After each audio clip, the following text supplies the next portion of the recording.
cars here. I mean, like, or the difference in cars here. We have a C4 Corvette chased by a T3 class S2000, ITS class DC Integra, and a stock FRS. All kinds of stuff here.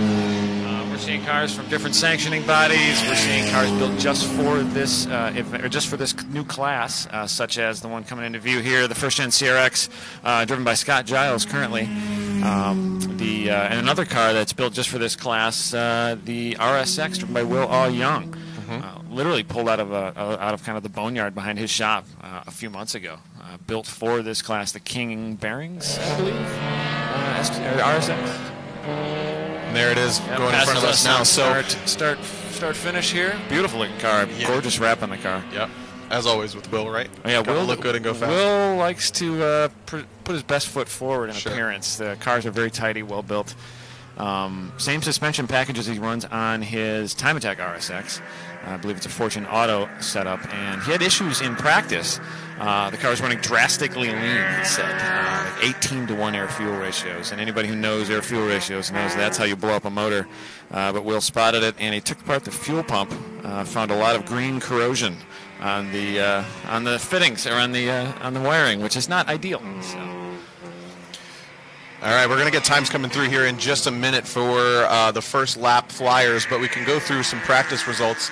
These guys practiced at about 10:30 this morning, and it was fairly cool out, low 50s. The track was super green. The feedback from everybody consistently was just that there was no grip. Yep, very cold. Fastest time was Eric Coutil at a 1:39.3, and we know in SECA club racing trim that car does low 35s. So on a hot day. On a hot day. So 4 seconds off what the car has done in the past. Yep. Again, we're going to get these lap times here coming in, but it was Eric Coutil at the top. Dave Montgomery was right with him. These guys were never more than 2/10 apart, lap for lap for lap. We have DJ Alessandrini and Aaron Lichty would have been on the second row, Robert Manucheri, and JT Murray also in the top 6. Chase Heikela, Jake Jornstad, Jeremy Boysen, and Chris Tuttle rounding out the top 10. A couple guys, like you said, having issues. Will Aw Young, one of them. Scott Giles in the GLTC built Honey Badger CRX that you pointed out earlier had some issues with grip and spins. Mike Taylor didn't get to turn any laps because he forgot his poor little hood pins. He was leading the beginners out for kind of a pace lap, and up went the hood, unfortunately. Yeah, so he's getting a new windshield right now, but we expect to see Squirrel up from Atlanta here in competition. One of the coolest cars out there you see leaving the frame right now, that's the C4 Corvette of Chris Tuttle, who he was so far away in the top 10. Right in the top 10. Came from Florida, of all places, and he made the trek up to the Midwest in the cool April weather. And quite a trek, but he has that car set up just for GLTC. He has done a bunch of tuning to get it down in horsepower to where it's a reasonable weight. It's right around 3,100 pounds race weight, I believe. Big tires on that car because of the higher weight in the giant car there. It's a big car, has big tires, but some of the balance of performance in this class comes down to wheel horsepower, tire size, and weight, and a little bit to do with aero. But tires and power are kind of the main factors. So we'll see as we get onto really good track. Yeah, we're having some timing and scoring issues. Actually, it just popped up, so we'll get caught up here in just a second, give you some results. But talk about the class real quick. All these cars come from all sorts of spots in club racing with different sanctioning bodies, some of them purpose-built, some of them translated over, but it's all one single class focused on a 12.5 to 1 power-to-weight ratio. Yep. Not every single car out here is specifically optimized for GLTC, but they're all going to be competitive with one another. So the format for the weekend, these guys are going to race a total of 5 times. Right. Score points for each race, total championship throughout the weekend, with the points winner being the champion of the weekend. So these guys are going to race there's quick sprint races, 15 minutes, maybe 16, 20 17. minutes, basically full sessions. The flag to flag should be roughly 16 and a half minutes, I believe. Yeah. And really the origination of this class is wheel to wheel is kind of where some of us came from in the founding of GRIDLIFE, but it also is something that we want to show to the spectators, especially at our festival events.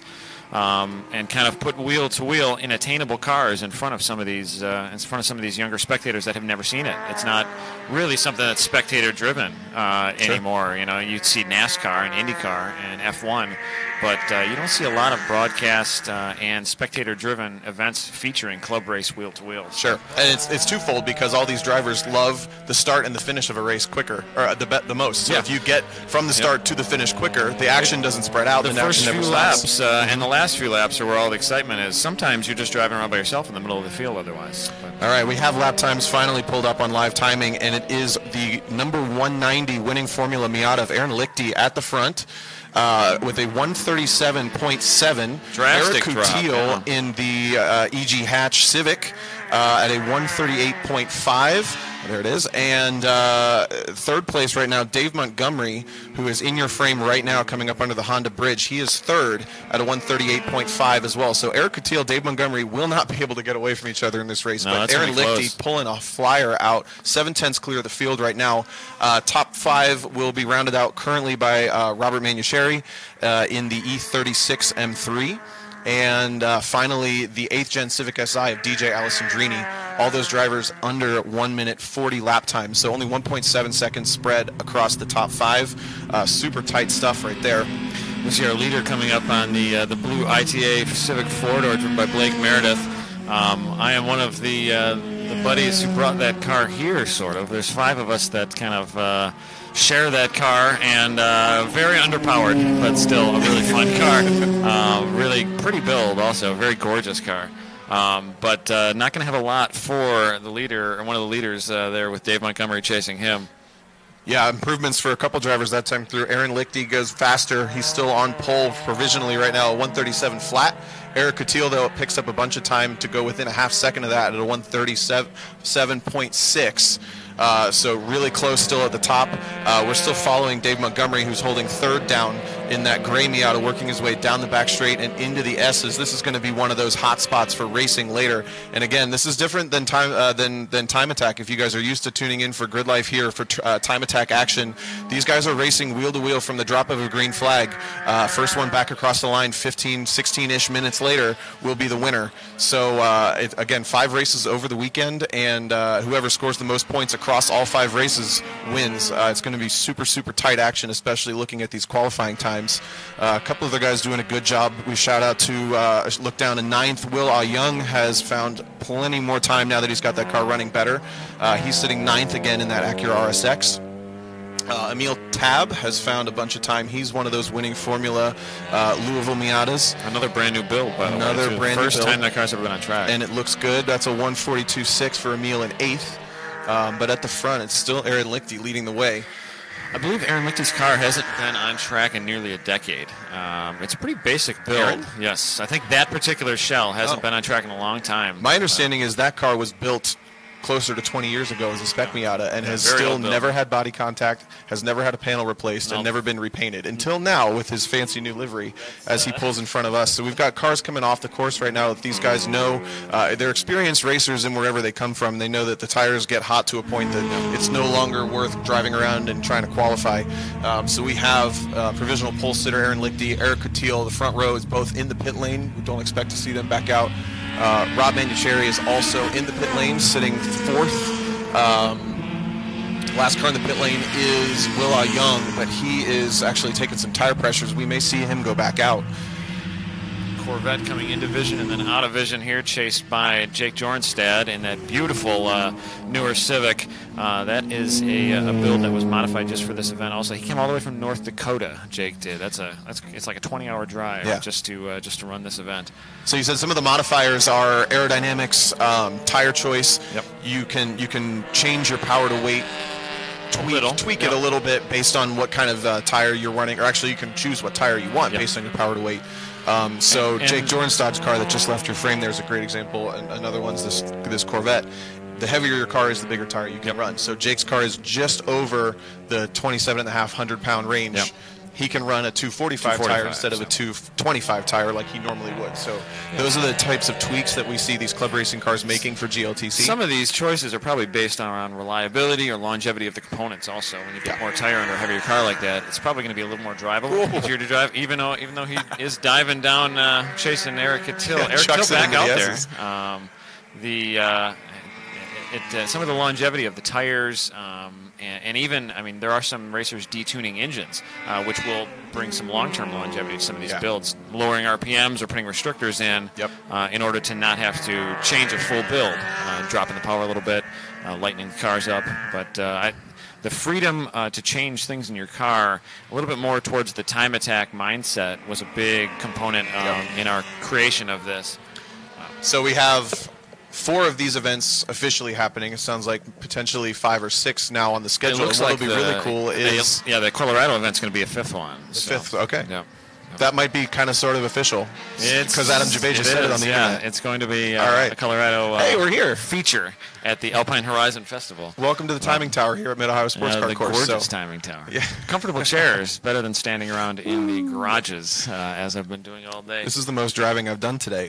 So what I was going to make the point of is these drivers actually have the option to change their power-to-weight ratio based on what they think the strength of each track might be. If they're running the some big differences there. Yeah, so when we go to Road America later, you might want a bunch more power. You bolt some weight into your car, you take the restrictor out. Yeah, versus you got here at Mid-Ohio, you want straightaways. some handling, and you want the lighter car. You don't need the top end nearly so sort much. of a mix in some of the ones, like Gingerman might not be such a track really for one or the other. Yeah. But we just saw the flash camera to turn 11. That was Dave Montgomery chucking his Miata through 11.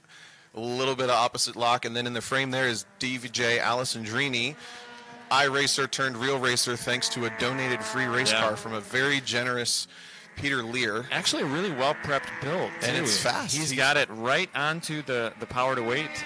The weight was only, he had a small buffer. He's right there at minimum weight. And DJ's holding down a 5th right now in qualifying. We haven't mentioned results because there's not been a ton of action, but it's still Aaron Lichty provisionally on pole, Eric Coutil 2nd, Montgomery 3rd, Manucheri 4th. And again, Alessandrini 5th. Jake Jornstad's the one that's been climbing slowly up into the top 10, now 6th. JT Murray is SCCA club racer, bringing his CRX similarly prepped to the one Eric Coutil's racing. It's a full rebuild this winter, too. Dropped from a 1.8 to 1.6 liter build, prepped by Sam Myers out of Ohio, and really nice-looking CRX, too. Jake and I started racing similar times. I remember some of his early events were some of my early events in SCCA, and known him for a long time. Glad to see him out here. His brother Glenn is potentially going to be driving on this tomorrow also. Cool. Drives an Integra. I think it's a 94 Integra. Rounding out the top 10 real quick, Emil Tab has bumped himself up into there. And just looking at lap times, the battle for the top 5 is going to be pretty epic if they stay this way. And the battle for 6th through 10th it's very close. Is going to be pretty epic. Chris Tuttle in the C4 Corvette in 9th, and Chase Heikela in a completely unchanged, completely unmodified, didn't do anything special, but freshly built spec Miata. It's 1.6 too. It's a 1.6.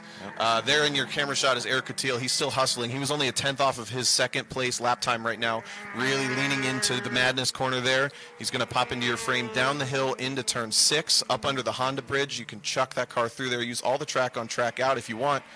Flat out up into what becomes Thunder Valley. We'll change frames here. He's about to pop up over that hill. Yep. Maybe 5, 4, 3, 2. There he is. Yep. Down You've driven this Thunder car Valley. here. Yes, I've raced this car a handful of times here. Yep. It's good. This car's good. Car. It's been runner-up at the SEC run-ups twice. 2 times in a row. Look at him throwing it in there. Really a little bit of understeer through the car. You saw that it was looking like he had a lot of steering input and the car was pushing. We've been hearing these drivers say that there's not a lot of grip on the track today, so he may not have that car completely dialed the way that he wants. Obviously, he's not going to be thrilled with being a half a second down to the pole time, but he's still working it. Not anymore. It's a 137.187 versus the current pole sitter of Aaron Lichty with a 137.099. we're under like a tenth of a second here. That's really close. And he really got held up in the carousel a little bit also. He may have, yeah. I think that's Blake Meredith in the blue Civic. That's Dan the sedan that we referenced earlier. He's a heads-up driver, tons of experience. I think he was out of the way. Sometimes in the carousel there's not a lot of places to go. There just isn't, yeah. So and that's the tricky thing with Mid-Ohio here is in general you change directions so many times the racing line crosses the track a bunch of times. You can't disappear. Yep. But again, the front row now separated by 0.088 of a second. Really close. I did not expect this, especially on a cold Mid-Ohio. It's been cold all year. The tire rubber's not there. This is really the first real event for the year at Mid-Ohio. So these guys are kind of betting the track back in for the season. But I'm still watching Eric Coutil in the white and red Civic EG hatch, and I'm watching the body language of the car. It does look pretty tight. Usually you would see a front-wheel drive car like that swinging the back end around a little bit more, and it looks like he's having to use a lot of wheel and really keep the car underneath him. So again, I think we're seeing as the weekend goes, maybe these cars will get more dialed in as the grip comes up. A good look at some of the cars a little further back in the field. That is the yellow S2000 of Dr. Kevin Buss just leaving your frame, and I think that was we got the Jolt Integra behind him. His first time, Joel Ferenczi. It's first time here at Mid-Ohio. Gorgeous car, really, really well prepped ITS build. He's joined us a bunch of times at Road Atlanta, GRIDLIFE South. His first time making a trek up to Mid-Ohio. What did he say about Mid-Ohio his first time here? He said it's a little intimidating, it's but busy. Yeah, it's busy. Yeah. So that's again Joel Ferenczi. He's in 15th. I'm sorry. And that car is one of those club racing cars that came over here unchanged. Yep. So it's going to be a little heavy and a little underpowered. Yep. But it's going to be great to watch these battles all through the field. For his first day at Mid-Ohio, he's not doing very poorly. Not at all. We do have a new leader. We have a new leader. Oh, there it is. Eric Coutil to the front with a 136.9. Takes the pole time by a 0.2 of a second over Aaron Lichty. And we have more movement. DJ Alessandrini finding time too, moves up into 4th with a 138.1. So again, 136.9 is the pole time. Down through 5th place, 1.3 seconds spread those top 5 cars, and it is front-wheel drive Civic EG hatch with a 1.8 liter in it. We have a 1.8 liter Mazda Miata. We have another 1.8 liter Mazda Miata, a 2 liter Civic. So we're 2 and 2 front and rear-wheel drive. Number 5 here. Totally different. Totally different. We have a BMW E36. It's going to have a lot more tire, a lot more torque. That'll have, what, a 3.5 liter? Or 3 liter? I don't know. I only know Honda's and Mazdas.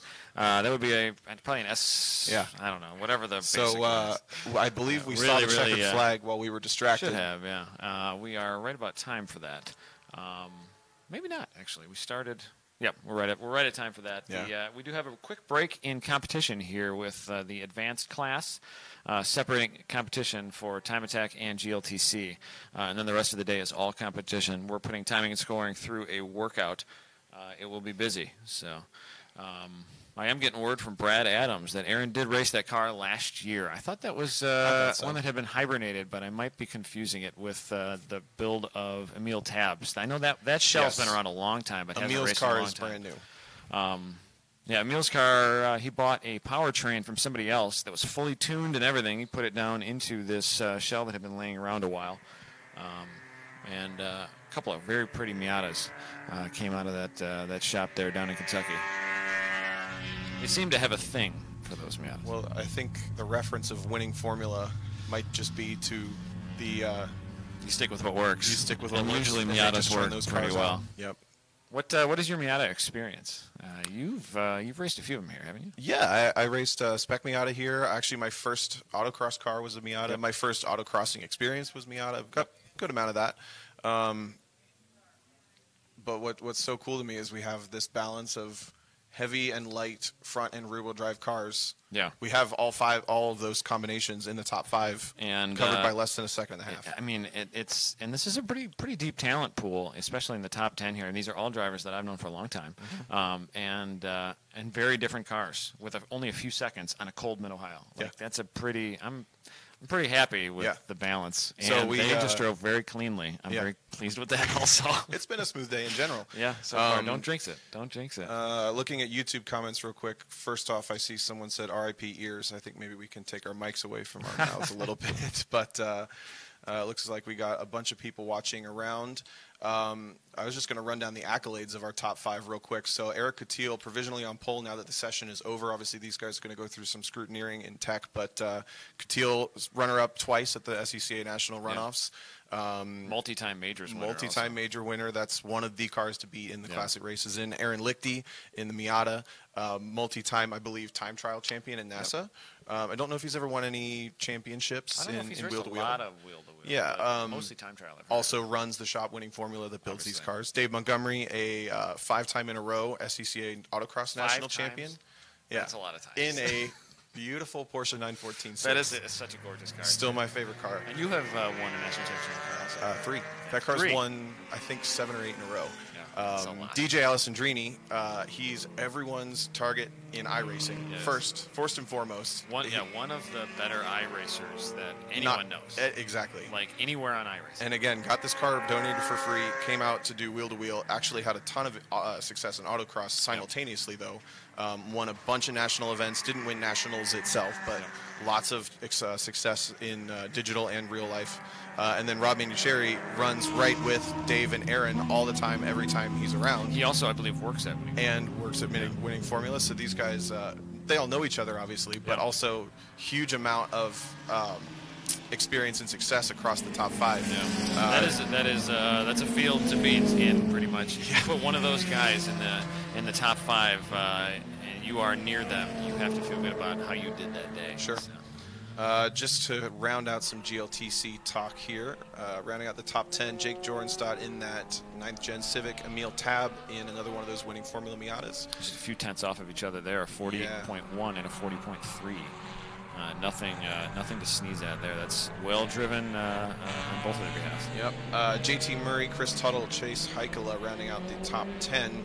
Do a shout out to Derek Yarbrough. He found a bunch of time. He's actually on a called a quote-unquote novice permit this weekend. One of his first wheel-to-wheel races ever. Second weekend for him. All the way up from Austin, Texas. Long couple days driving that truck of his. And he found a bunch of time to get close to the top 10. That's actually quite an underprepared car. I believe he's like 25 horsepower down where he wants to be target-wise. So it's a little bit overweight or underpowered, depending on which direction you look at it. We'll just round out again. I think the only surprise looking down through the rest of the top 20, again, if Mike Taylor can get the Squirrel with a new windshield, that car will be quick, easily into the top 10. And then Will R. Young certainly hasn't figured his issues out entirely. Another brand new build, though. His 19. We know he can wheel a car, but so literally, there could be some wild cards as we watch this weekend unfold over 5 races. Literally, the second session on that car, coming out of the junkyard for the most part. It might take a few moments, but he did find a bunch of time there, 5 seconds. So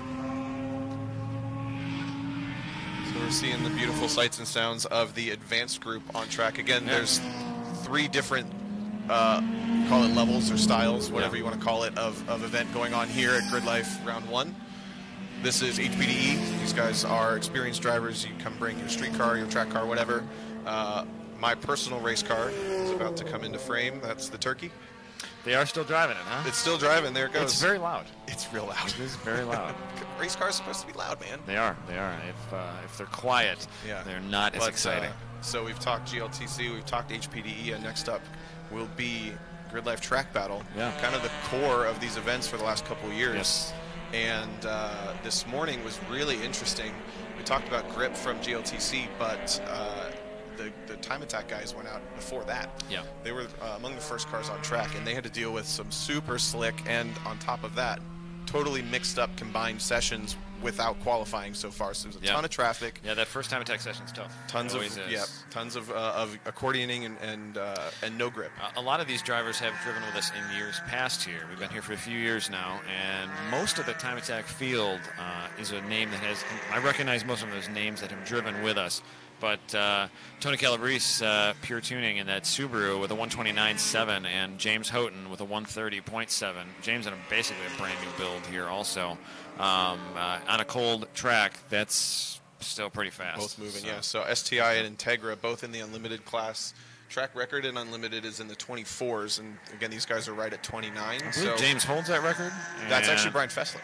Oh, Brian Fessler does have that. But James has been close in the past. Again, so we've done James this event won 3 it years in a row. last year, but didn't break the record. Correct, That's right. in the wet. So that'll be super cool as these guys haven't seen the track in, what, 6-7 hours? Yeah. We're trying to space the day in order. A lot of our instructors also want to be competitors. Yeah. It's tough to focus on both things. And then it does kind of help for the live stream to break the day up in the HPD and then the competition formats. So.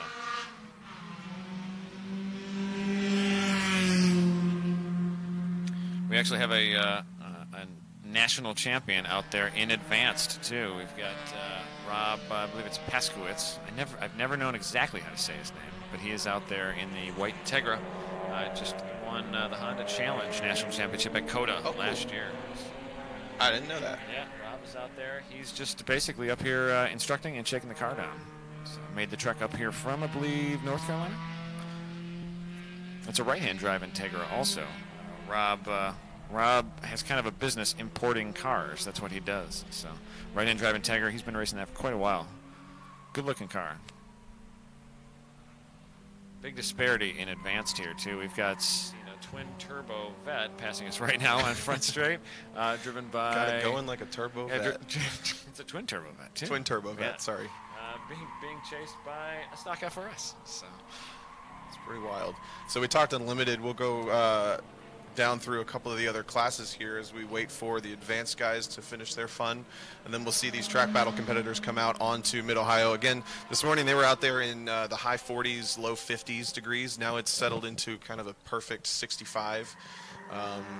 Track is still coming in lap by lap, but looking at track modified, Luke McGrew is the benchmark there in his Viper ACR, the Kumo Tires Viper ACR. 131.9 is the benchmark there in track modified. Paul Curley is about 5 seconds back of that in his Corvette, so big spread there. Again, traffic and conditions a huge factor, but we did see Paul Curley actually pit in with a bunch of smoke out of the back of that C5, so hopefully he's actually back out there and didn't have too much of a problem with it, whatever that was. John Hansen, also in a Viper in P3 there. Going over to the FCP Euro Street Modified class, James Forbes and Brian Tyson are super close. We got Z06 and Camaro ZL1 less than a tenth apart at the top of FCP Euro Street Mod. So really cool battle to see that keep unfolding. And then you might as well throw in Matt DeRoos, Brad Yonkers sharing their BMW, and then Jeremy Boysen in his GT4 Cayman. It's got some beautiful aero. I think it's got a really pretty is it a 911 GT2 front fenders on it? I think so. It looks super cool. Hopefully we get that car on I camera. think we just put a 4-liter flat 6 in it also. Yeah, that sounds right. Engine. So you want to just toss all 4 of them into a jumbler. They're going to be really close. And then a couple more classes to talk about. We got the Power Stop Street class, and that is Josh Halka. He's the only one challenging track record territory. The track record there from Jackie Ding in years past was a 139 flat, and he's already in the cold this morning in his WRX run a 139.7. Pretty impressive. Yeah. He does have a little bit of assistance with that car, though. His dad is co-driving it in advanced, which is out right now. So they're going to have to do a quick swap. Yep. I already saw that car pit in, so they're no doubt doing that. They know what's happening. And another driver that purchased an advanced spot, John Hansen, in that Viper, he's on track right now.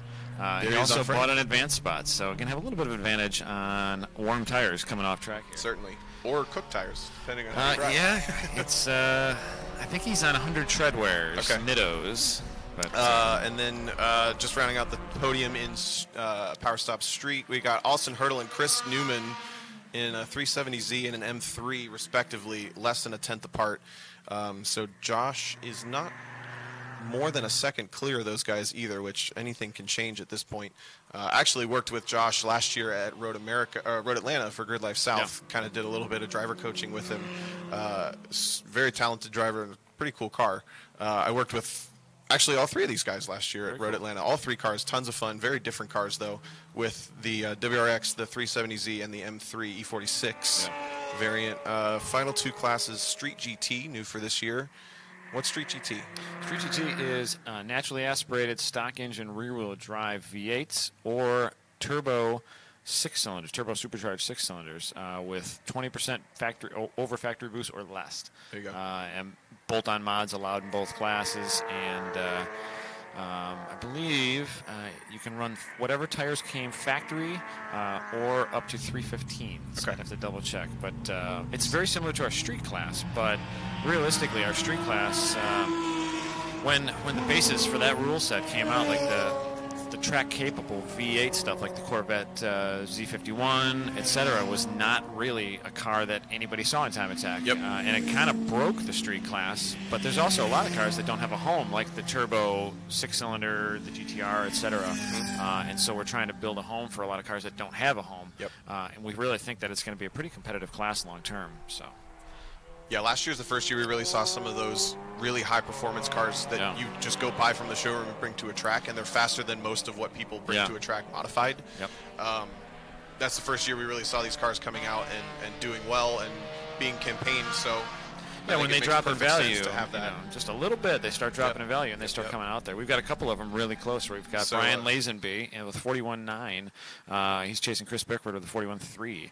On a cold track and some higher horsepower cars, that's a GT350 versus a newer Corvette, I believe C7 Corvette. We are seeing some of the unlimited cars rolling into false grid. And I see Tony Calabrese and I see James Houghton up there. So looks like we're going to have a field here in a few minutes. Last class is the Sunday Cup, SUNDAE. Yeah, delicious. Cup. Evolved from Spec Fit. Matt Williams leading the way with a 55.2. These cars are barely modified, 90 horsepower on a good day. Maybe. Maybe. Probably the most fun you're going to have out here. There's a benefit to a car like that because you can pretty much just drive it all day. And nothing changes, But at the same time, they are the least forgiving cars you're going to find in the paddock. Momentum.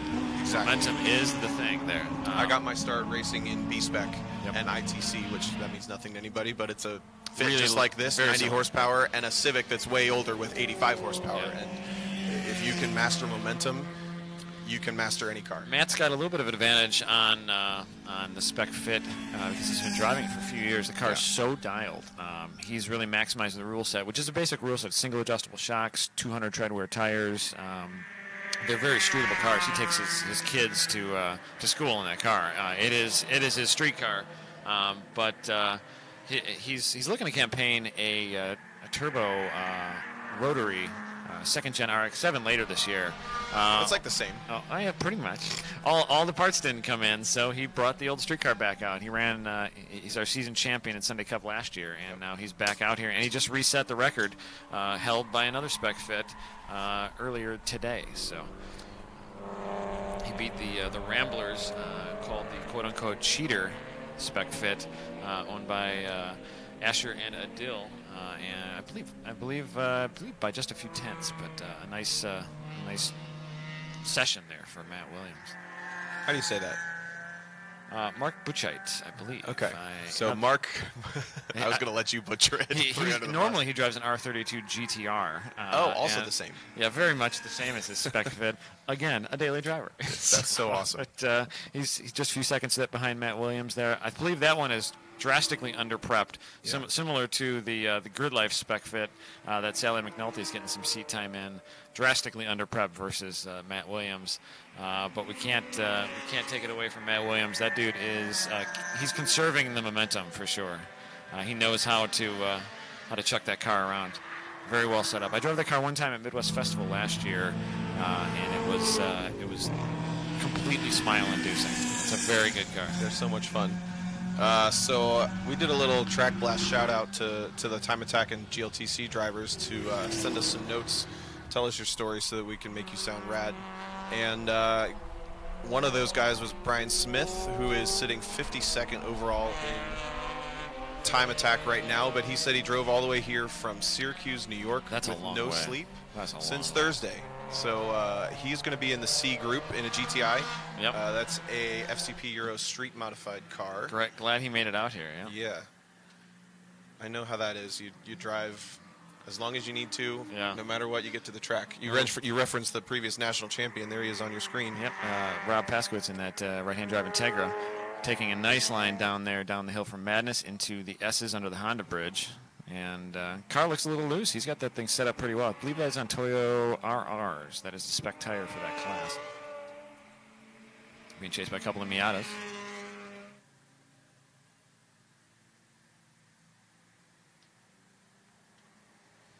We have at least half of our time attack field coming down the hill here. Mr. Hunter back in the Viper. Just enough time to hopefully cool off those tires. We expect time attack to be hot at 3:10, so about 5 minutes until we throw the green flag for time attack Group A in Heat 2 here. I think I can stick around for time attack A, and then I got to go back to my motorsports director duties, I believe. We're going to have to saddle Tom with the broadcast, but he's probably better at it. Back joined by myself, right? Yeah, back joined by his multiple personality self. You're joined by Tom O'Gorman, time attack driver, is joined by Tom O'Gorman, the IMSA racer. Did you see that Brooks Church getting it over 5? Brooks Church always getting it. Always getting it. He's in the RTR Fun Haver Mustang there. That car squeals all the way through the carousel every time. Both of us trigger every single time we've looked left when Brooks comes through the carousel. It's just fun being Brooks, one of our instructors. He helped us develop the new instructor program that we're currently running. We ran all last year. It's kind of a sideline coaching model. A lot of success coming out of that program in the last 24 months. We're pretty pleased with it.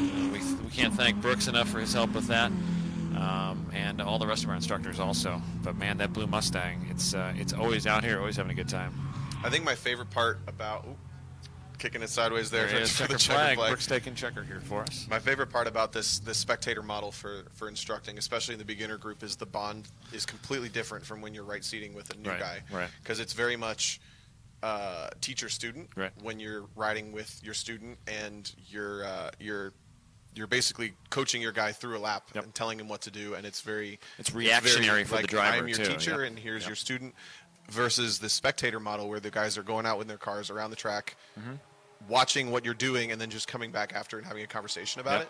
It's you're becoming peers, just with different experience level. That's completely the dynamic I see across every paddock we go to. The thing that I love about it so much is I've seen that the beginners seem to grasp the concepts more rather than riding around with. I mean, there's nothing wrong with right seat instructing. It works very well for many years, but we see that from my experience doing it for the last couple of years, I see that the beginners are grasping the concepts quick because they're not reacting to the commands of the instructor.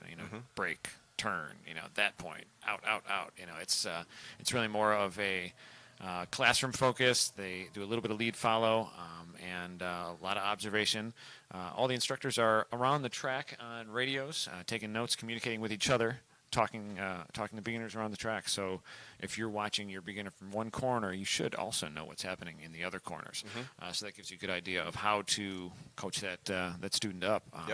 And we also have my biggest thing about it, the biggest success that I saw last year was we had beginners stay in beginner the entire year. We had season pass beginners, which is something we've never had. So I take that as a success. People just wanting to learn all the different tracks, and they like the format. And it also kind of takes it puts the safety and the responsibility in the beginner's hands versus I've got an instructor with me, I'll be invincible. So. You are your own safety net, and you go at your own pace. Right. And that concepts grasp, it's definitely real. It works. It's different, but pro race schools have ran similar models for many years. And most of Europe, I think. Yeah. If you talk to people who've been to Europe, I haven't. We do have our resident European, Richard Simmons. He flew over just to help tech inspect, and it is a similar model to what many of the tracks over in England run. I take back the props I gave Chris Tuttle and Derek Yarbrough for coming from Florida and Texas. Well, they actually commuted longer, but Richard is definitely the furthest. Flew all the way over here from London for this event. Last year he was over here for the entire summer season. This year he's flying 4 times, I believe. So I think he's making 5 events in the 4 trips. Look at that puppy. Oh, that's a cute little dog. There are some cute little dogs. Did you see that corgi? Oh, yes. Melts your heart. He wanted my lunch. Well, corgis are hungry. I have a corgi at home, and pretty hungry dog. Are you staying for time attack? Let's stay for the first one here, man. Right. I want to see what our buddies James Houghton and Tony Calabrese have here for a hot track versus a cold track. All right, Heat 2 of GRIDLIFE Track Battle coming at you now from Mid-Ohio. Looks like Tony has waved James ahead. Yeah. James has a lot of new parts on that car, the Integra, a lot of new aero versus last year, but his newest mod is a transmission that hopefully will hold together. It is similar to the transmission that one of our other Time Tech competitors, who's not running Time Tech this weekend, Will Young, runs, Quaife Sequential. But James had giant problems with transmissions in that car. Just can't keep an H-pattern dog box together, or an H-pattern sequential, or not dog box, regular box together. It's just the car makes a lot of power and puts down a lot of power. So we'll see what he's got. Yeah, just so a few moments. James is not really doing the typical time attack warm-up lap. He's completely gone from the field, almost in our view here on the front straight, but the rest of the field still packed up, warming tires, getting everything ready to go. So again, Tony Cabrizi was the top time this morning. James Houghton, though, coming onto the front straight already as the rest of the field works the S's. There he is in the K-tuned Integra. You see those beautiful gold number boards on the side for the gold pass holder. You will see this car at almost every event this year. Starting his first flyer. These front-wheel drive cars, they really are fastest from go. They just get hotter and hotter. They use the front tires much harder than the other cars, so he knows he's got to really just get this lap in, and that might be his only chance. I would imagine his there is Tony Cabrizi starting with his flyer. He's got more wheels powered. Yes. I would imagine James's thought behind that is push those front tires hard, and they will come in fast, especially on a cold track. The side-to-side Jeff Gordon maneuvers don't quite do as much, maybe. Yeah. But we'll see how that works out for him. Looks like a new fender setup. Did he have that fender setup at Coda? Yeah, I think he got. No, he didn't. I don't think he did. But he got rid of. He had a full clamshell front end on that car last year, and I think they kicked that to the curb and are trying and the crew putting a lot of work into this car constantly. The car looking really composed. Really composed under the Honda bridge. Not a lot of drama. We're gonna have a little gap in the lap here. We'll cut back to some of the back half. Here's the street battle right there. Josh Halka leaving your frame next to Austin Hurdle and Chris Newman in the red BMW. Those three are the top in Power Stop Street class. They're super tote, but back to Houghton. Ooh, pushes wide through 11. He's going to miss that apex, but deep into the carousel. Going to pop into frame any moment now. Here he is. Just a moment. Look at this bump. Boom, boom, boom. Huge bump, but that's how you know you hit the apex, and powers onto the front straight. 26.6. Holy cow. Fastest time of the weekend at 26.636 for James Houghton. We'll see what Tony has here in just a moment in the Unlimited Class Subaru. All right, James Houghton's best lap from history is 1:26.1. So if he can find a half second, he's going to set a new PB here at Mid-Ohio. But now we got to start talking about that 24.9. That's kind of within reach with these unlimited cars. They find time all over the place. We saw him miss that apex. We didn't see a lot of drama, so I think that was a baseline lap that he can go improve on. 30.330 for Tony Calabrese, the pure tuning car, chased by Luke McGrew in the Viper, a 31.600. Luke has a new top end on that Viper. It's got a cam and I believe heads. Makes about 100 more horsepower than it did last year. And that's a 3/10 pickup for Luke over this morning's time. Still seeing James. I'm trying to tell if he's going for it still. I'm going to go with yes. The thing that I'm worried about James is that he might come out of traffic here. He might, but the field's not too bunched up at the back. He should be okay. We'll know in just a moment. He's going to pop into Thunder Valley any second now as we change frames. Back to Tony Calabrese in the S's. That's the K-tuned. Nope, not K-tuned. Pure tuning. It's sort of the similar colors. Similar colors, yeah. In the STI. It's a good sounding Subaru at idle. It does not sound like Subaru. Yeah. It sounds very different. Is that how you define good sounding Subarus? I mean, well, like I don't mean to be rude, but it sounds like a four-cylinder, not a Subaru. James is on it, onto the front straight. Can he improve? 25.47. That is another fastest time of the day. Very cool. Drops his best down to that, 25.473. That's nearly 5 seconds over the next fastest car at this event, period. But that puts him within a half a second of the overall track record here for unlimited cars at GRIDLIFE Track Battle.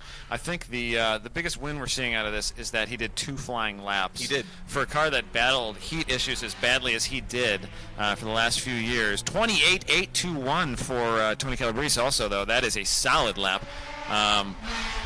You said the work that Luke's been doing over the offseason, that car screams. 30.380 out of that V10 powered Viper. Very nice on a car, and pretty much just lets it idle in grid. It just keeps running all the time. And getting a record sheet here for... yeah, I got it right here in front of us. Track record is Danny Pop from 2 years ago, 130.04. Luke McGrew was 130.3. So we've got 2 classes in jeopardy of track records right now. We haven't even scrolled down on the timing screen to see how the other categories are doing. Real quick, James Forbes, 33.5 out of FCP Euro Street Modified category. 35. That's a new track record. Yes, it is. For TrackBattle.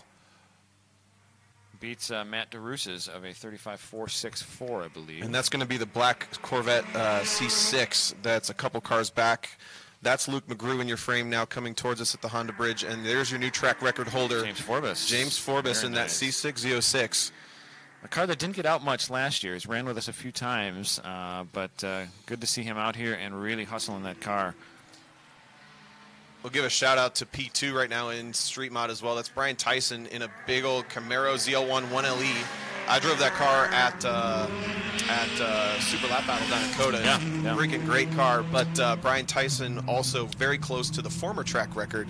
Unfortunately, about 2 seconds back with the new current track record, but running strong. He just got out of GLTC and back into his time attack car, Jeremy Boyson, with a 36.401 Street Mod rear-wheel drive in that beautiful Porsche. We'll see what he's got for that, but he's really getting the seat time in today. A lot of these drivers double dipping multiple classes, and that might be a good strategy, especially on a cold track. You feel it out. Matt DeRousse with a 35.768. His previous best was the record here with a 35.464. We'll go back to Power Stop Street. That's Austin Hurdle with a new track record for track battle competition. He goes to a 137.7.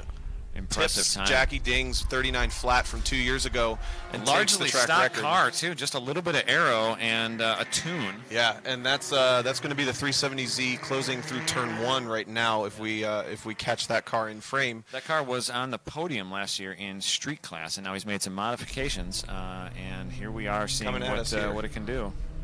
And right behind him, 2 cars back, Chris Newman in the red BMW. He is only 0.6 back of Austin Hurdle. 37. Austin just went quicker, 136.5. 37.942 for Chris Newman coming out of Minnesota. Just did a full rebuild on the back half of that car. It's safety work with a full roll cage, and the E46s have that problem where the rear suspension pickup points kind of start tearing out of the body, and did a full reinforcement on all that stuff. Car's looking really good. Oh, and, look at that. Oh, pitches it in. Nice save there for Austin Hurdle, dropping down out of China Beach over the Madness there. And these cars are on 200 treadwear street tires, which really take slip angle well. I don't know about that much slip angle, though. That was but it looks pretty good. It looks good on camera. A former motocrosser. I think he's got a good feel for the control there. Oh, yeah. That 370, one of the first production cars to come out with the auto blip downshift. I got to drive it at Road Atlanta last year, and you just put the clutch in and jam it to the new gear, downshifting, and it does the perfect rev heel toe for you. It sounds so good. Looks like we do have our 2 leaders coming in now, so 25.473 for James Houghton and a 28.821 for Tony. Really strong showing here for Track Battle Heat 2. Especially on a chillier day. It's not that warm, but it's not that cold. This is kind of it's almost, I think if it was later in the year where the track was more bedded in, we might have some real times. Yeah, this is very impressive. Kind of alluded to these are perfect conditions earlier, but I really didn't expect, based on how cold and green the track was this morning, that the track would actually be in good condition. But we have 2 new track records. We have 2 track records under threat right now. As I didn't expect to see any records. No. I really didn't. I was shocked when maybe when the last Williams session today. Yeah, if the sun keeps peeking out, we're going to have a pretty decent afternoon, I think. I think temperatures are probably going to start dropping right about when we start going cold tracks. So we'll see. We've got the next group of time attack cars up in grid, led by Grant Walker in the Wild. The Wild looking me out of there. Full unlimited class build with a K-Series Honda motor in it. They're getting ready to take the grid. So far, so good with cleanliness on track with the drivers here. Really appreciate all the drivers listening to our drivers meeting urging of just keep it on the track and have a good time. This is about fun, and there's nothing less fun than fixing your car. It's 100%. Just not fun. This is the fun part, seeing somebody like Matt DeRousse under the Honda Bridge, just having a good time all the way from Minnesota. A lot of drivers from Minnesota here, especially E46 people. 2 of them there in that same shot under the Honda bridge. And Brian Tyson, this is the red Camaro here. You said you drove that at Coda? Yeah.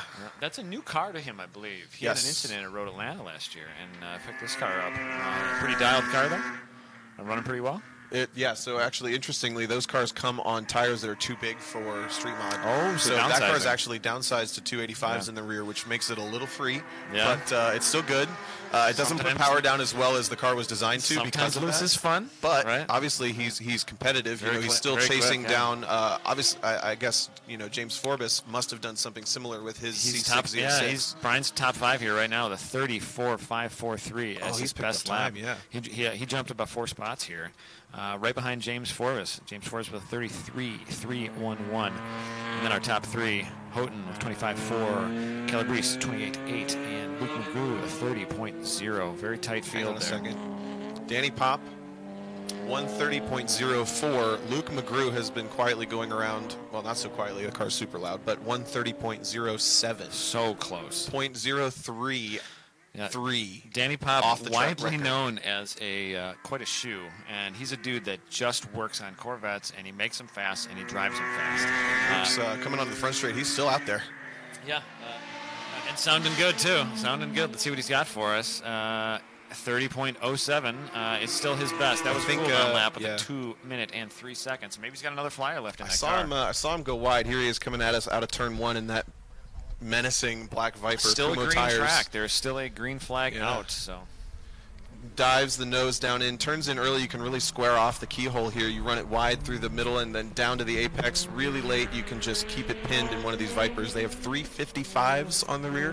Yep. That's like the biggest production tire in the run in the world right now. I believe he's on the Kumho Viper ACR tires. Yes. Yep. So towards the S's now, he's going to come into our next shot, dive it down into the braking zone. The nose plummets again. Down to the apex, clips it perfectly for one of these cars. Not a lot of drama. This is going to be a quick lap in one of these cars, like we saw Austin Hurdle pitching that 370Z around. It's a softer car on a harder tire, basically, so it likes to be more sideways. Luke is on a much stickier tire in a faster, more aero-dependent car. That's why it looks so composed, but it's going to be quick, I think. We'll see if he stays in. It looks like he might be cooling. It's hard to tell as he went on the Honda bailed, bridge. He's deep into this session. He's definitely probably cooling here. That's a strong run, though. Luke McGrew, P3, currently with a 30.073. As you said, just 3/100ths off of the record of Danny Pop set in spring 2017. That's a long-standing record for us.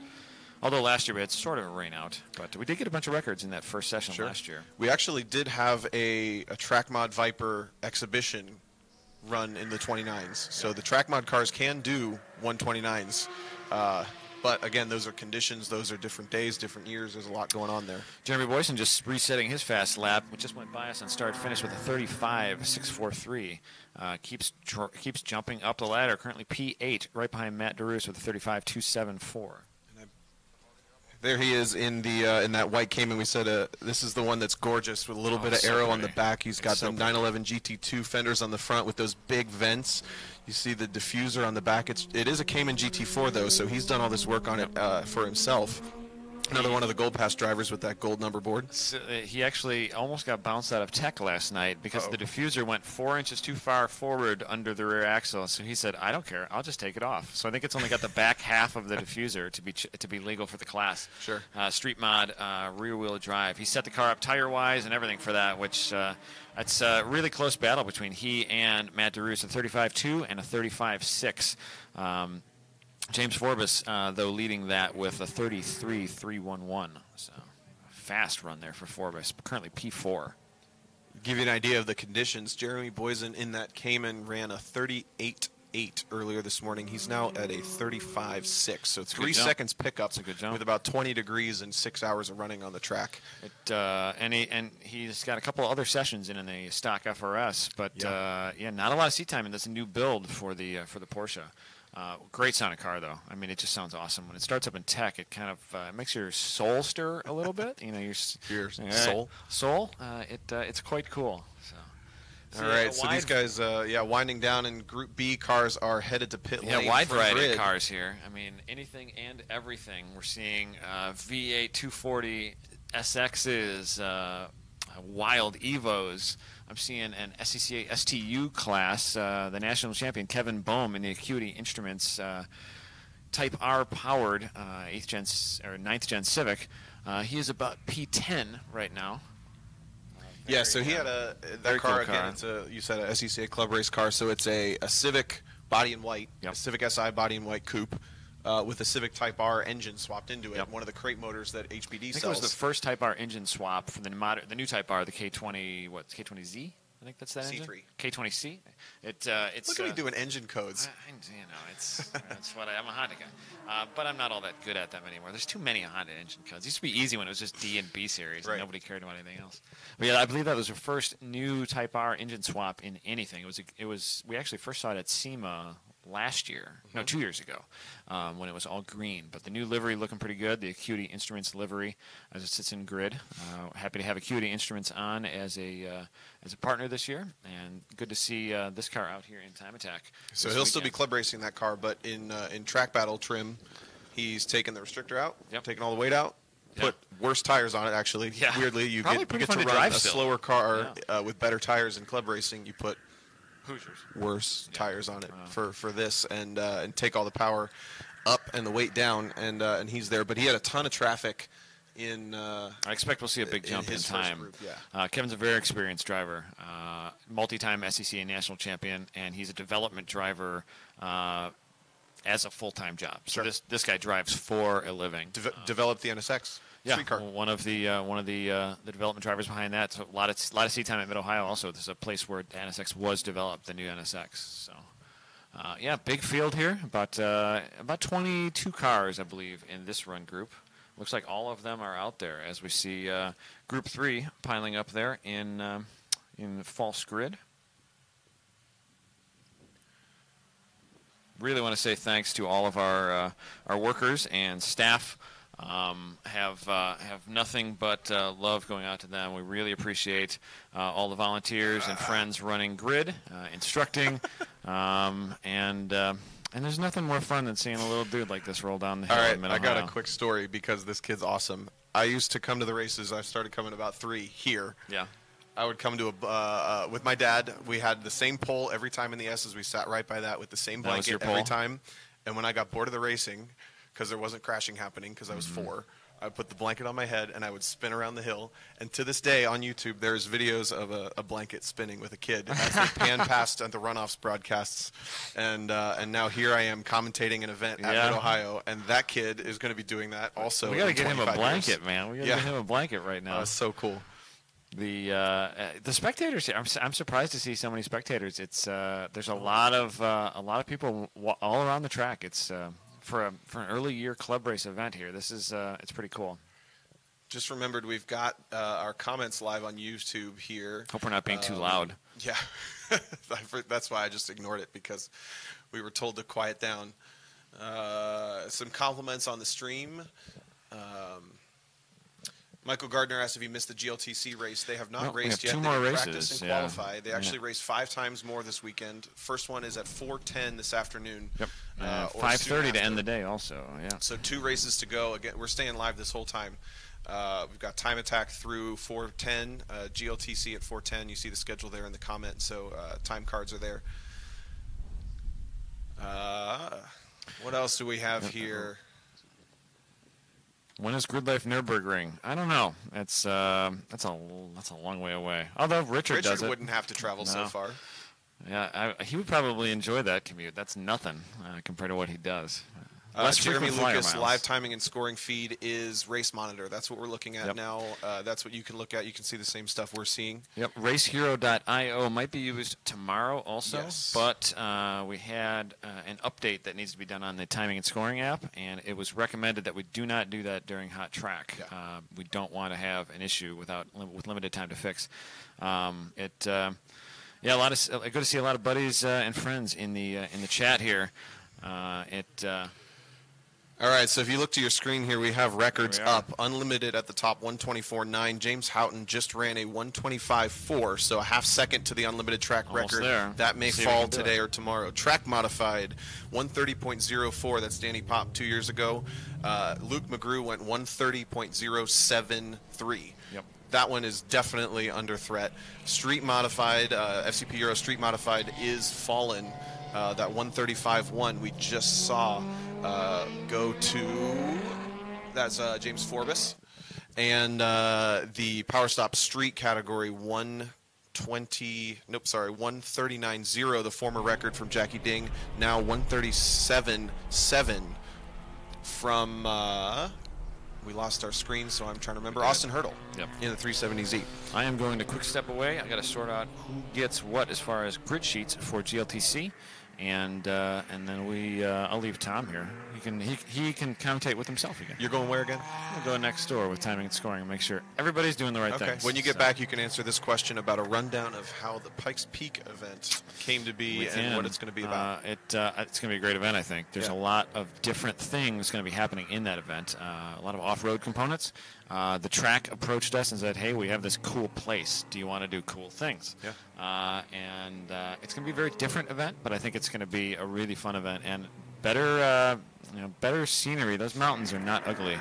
It's I hadn't been there. I hadn't been in Colorado, and we were there a few weeks ago for a site visit. I hadn't been there in many, many years, and it's just, it's breathtaking. It's unbelievable. So I will be back, and good luck with the group. I'm going to make sure everybody is in the right place and has the right info for the next GLTC race. Thanks for keeping us company. So if you just heard Pikes Peak and you're going, wait, hang on, what? You haven't been paying attention. That is a real thing. GRIDLIFE is coming to Pikes Peak International Raceway, coming to Colorado. I believe, I'll get you dates for real. I don't want to misquote it. But for the first time, venturing to the Rocky Mountains for a festival event out there. As Adam said, going to be a little bit of a different vibe because of the different location. Every one of these festival events we see GRIDLIFE really takes on its own personality.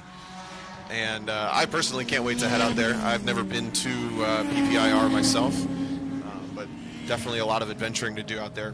We have Group B cars on track. One leaving the frame right there, Mike Omick. They had some problems this morning. That is a street mod Subaru WRX STI. Tons of work done to that car over the offseason. We're going to see big times drop from him, I think. A couple other cars to watch. Mike Puglisi there on your screen. White Evo, orange wheels. He won the Speed Ring event, I believe, last year. Or no, I'm sorry, he won the track modified overall championship last year here for GRIDLIFE Track Battle in that Evo. He not going quick enough to get into Group A, but certainly a contender for track modified. Going to be chasing that potential track record that Luke McGrew is challenging right at that 130 mark. There's Puglisi there, certainly on still kind of warming up. Now you see he's holding tight lines, not really attacking super hard yet.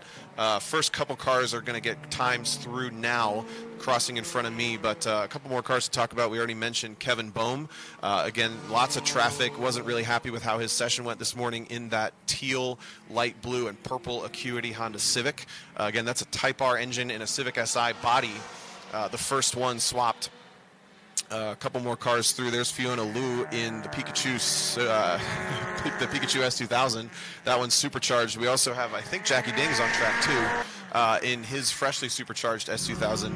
He just watched his track record get beat by Austin Hurdle from the Power Stop Street class. Jackie stepped up now into the FCP Euro Street Mod class, and Jackie may be trying to reclaim what was rightfully his. He's going to need to run a 130. I don't have it on the top of my head, but he's going to have to chase that newly set track record from Street Modified from James Forbes. As we talk now, top time on the track, Kevin Boehm, currently running in Track Modified in that Type R swapped Civic. 138.6, the benchmark right now for Group B here. As we're watching, we were watching Ben Mick. I hope I'm saying that right, because I'm pretty sure I'm not, but that beautiful, I think Wu-Tang FD RX-7 into the S's here, that white RX-7 behind him, a couple of Miatas. That's Fiona Liu again in the Pikachu S2000, and Mike Puglisi has run them down. The hard part with these track battle events is if you don't really qualify very well in that first session, you're going to be dealing with traffic for a while trying to get some clear track. A lot of these guys have a ton of experience trying to get that clear track out there, but sometimes it's just too hard, and we referenced it in qualifying for GLTC. This track changes direction so much, you're crossing from side to side. There's not a ton of straight line for you to really disappear, so everyone around you might be being as courteous as possible, and you just got nowhere to go. There is Jackie Ding leaving the carousel in the white and red S2000. 2 cars behind him. Now going for the pass is that blue Type R S2, Civic. Top time on the board for this session is still Kevin Bohm at a 38.4. Now we in the light blue Civic, he is in track mod, which means he's got to chase that 130 flat. But that, again, that's a club race car, so it's not fully prepped for time attack. But again, Acuity stepping up with Kevin this year, coming on board with GRIDLIFE in some capacity as well. And I wouldn't be surprised to see this car get more and more time attack oriented as they keep developing it. Right in front of him, that is Jackie Ding. I'm looking for his lap time so far. It doesn't look like he's got a clean lap in. He may have actually, yeah, he's on a first flyer right now. He didn't pit out with the rest of the field. That white and red S2000 one to watch.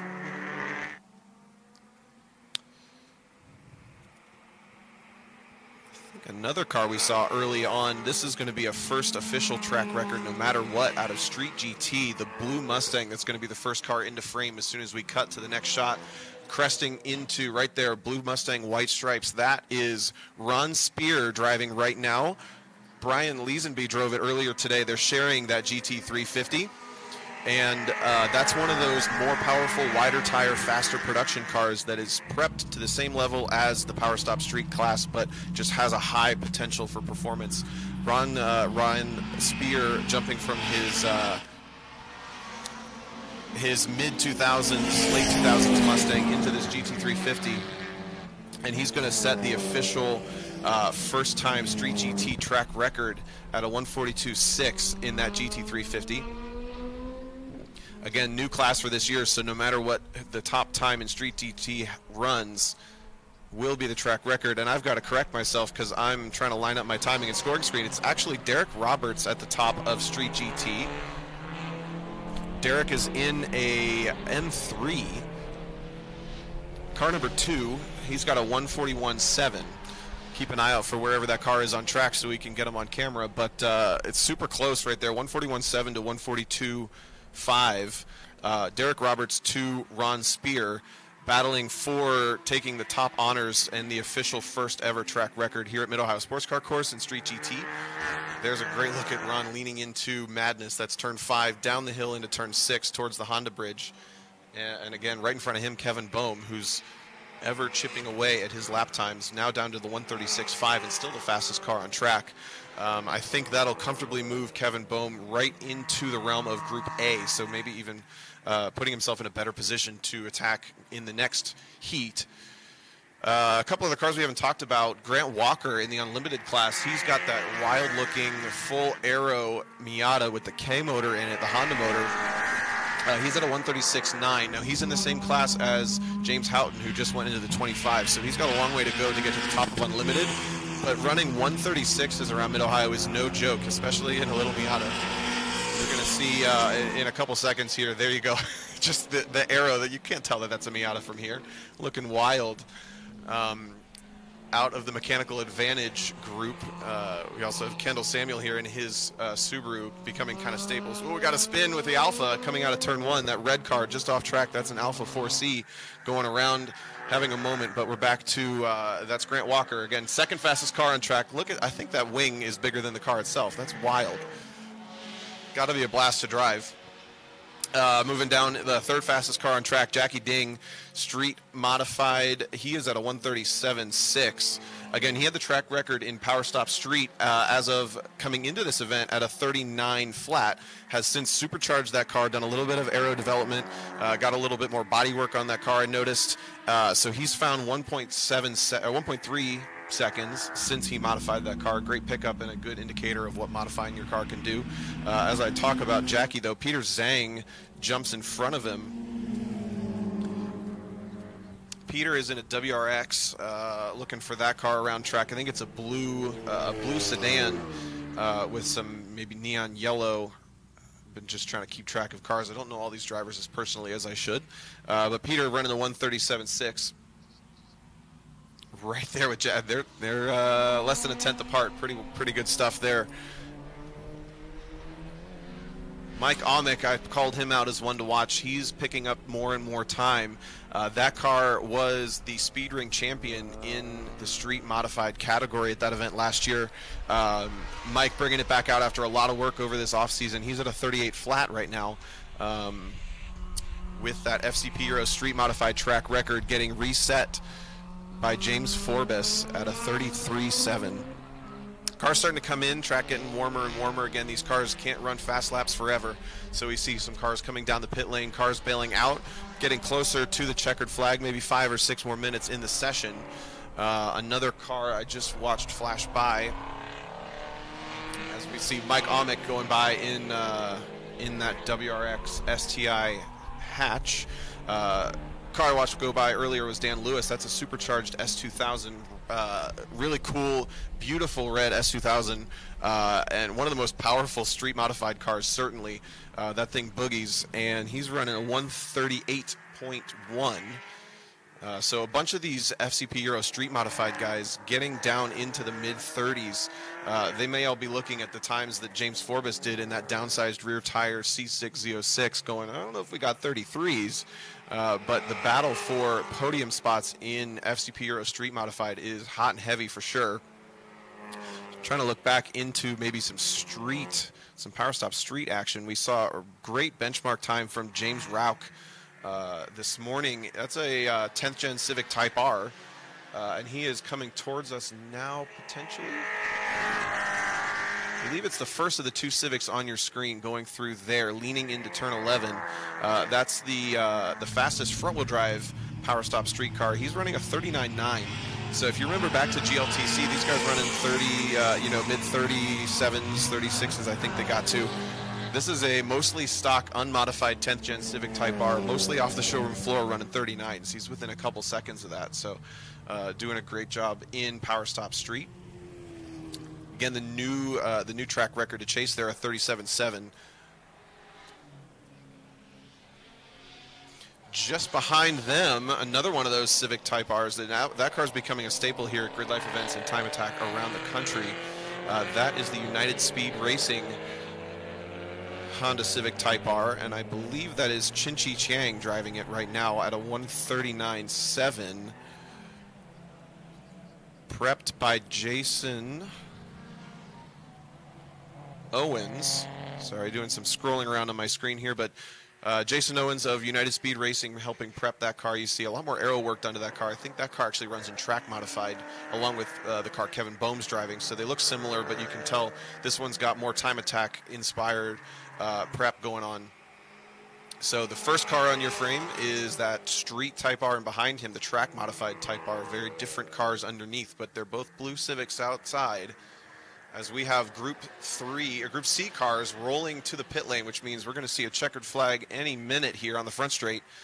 Not a lot of cars left. A couple more guys we talked about. Michael Puglisi, we saw him dealing with traffic a lot in that white Evo with the orange wheels. Track modified defending champion on the season last year here in GRIDLIFE Track Battle, and he's standing at a 138.4. Again, that's a track modified car, so he's chasing Luke McGrew at this event at the 130.0. And again, Luke challenging the track record, so Michael's got a while to go, about 8 seconds to get to the front of track modified, but again, he's kind of mired in this Group B traffic where that car may have a lot more left in it, you just can't get a clear lap. At the front, though, fastest car in the group, still Kevin Bohm at a 136.1. That's a track-modified car. That's the fastest front-wheel drive track mod car at this event. Mike Amick, one guy we talked about, the blue WRX, headed up towards the keyhole right now. He's down to the 136.7 range. There is Mike on a cool-down on the left side of the track there. You see a lot of aero in that car. I actually got a chance to drive this car last year, and we found that the front end wasn't set up quite the way we wanted, and it was faster with the wing off. because the car would turn in so hard and then just hang on to the back end. So he's obviously done a lot of work to get that car more powerful for this season, but got the front end working better so we can utilize that rear aero. You see a huge wing sticking up over the top of that hatchback. Grant Walker, third fastest in the session. He is off track already, the mechanical advantage Miata. Jackie Ding still top 5, chasing down Peter Zhang. So Jackie in the supercharged S2000, I'm trying to see if he may have come off track already.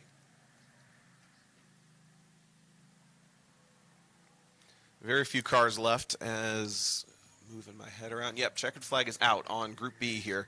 So these guys both on cooldowns on your screen. That's Mike Amick and then Fiona Liu behind in the supercharged Pikachu S2000.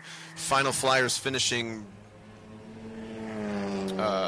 We had those Type Rs we were watching just flash through.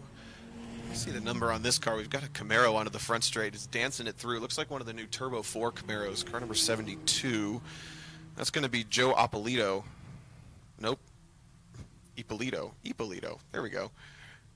I believe that's one of the brand new Turbo 4 Camaros running a 142.1. So that's, again, a turbo 4-cylinder rear-wheel drive platform. Those cars are coming in maybe about 3,400 pounds, I want to say. Put some good tires on it, and Joe Ippolito's out here running some really respectable times in the Power Stop Street category, and I'm just having a good time watching him come through the carousel right here in front of me. There's that checkered flag in the air again. Final flyers wrapping up as the last bit of Group C trickling down into the pit lane. After qualifying this morning, all these guys and gals reorganized by fastest lap, broken up into 3 groups. And so in theory, they can leave the pit lane, go all out, and never catch the guy in front of them. Kevin Bohm now into the pit lane. A couple more cars potentially missing the checkered. Hard to tell. They're going to take it twice. Why not?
All right, forgive me for the silence, but been doing some mental math, combining heats 1 and 2 and combining groups A and B here. Looking first at FCP Euro Street Modified. Again, James Forbes resetting the track record in that C606 at 133.3. A bunch of the guys from Group A are still at the top of the sheets. Got James Forbes, Brian Tyson, Matt Darus, Jeremy Boysen, and Alex Arteat all in that Group A. So that was the top 5 until Mike Amick in that blue Subaru we were looking at with the arrow jumped into the 5th spot from Group B here. So he may have promoted himself up into Group A for Heat 3. If you're keeping track of all the letters and numbers, I have a hard time. Peter Zhang was going to slot himself into the 7th spot after Amick bumped Alex Arteat to 6th. So a little bit of jumbling in the top 5, 6, 7-ish of FCP Euro Street Modified. We are officially clear on track of Group B, and that means Group C is on track. Great look at Mid-Ohio Sports Car Course here up in northern Ohio. Again, it's warmed up to a perfect kind of 65 and sunny. You see not a lot of leaves yet on the trees, but this is a great time. If you get good weather, a great time to be in northern Ohio. Get really, really, really fast track conditions, as we've seen these track records, 3 for 6 classes set today. Obviously, Street GT by merit of not existing until now.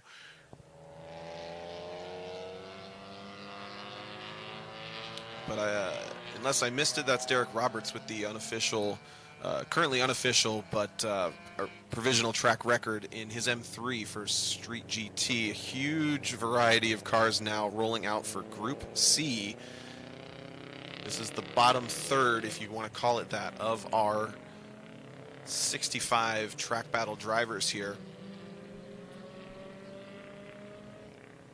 Going to get a wide variety of experience too. Some of these cars really fast for their class.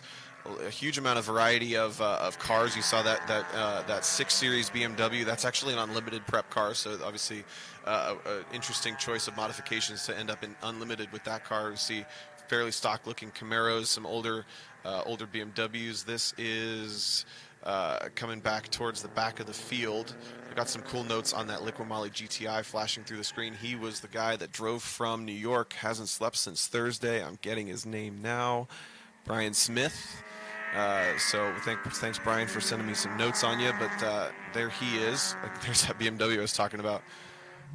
Pretty cool car. First flyers coming around now.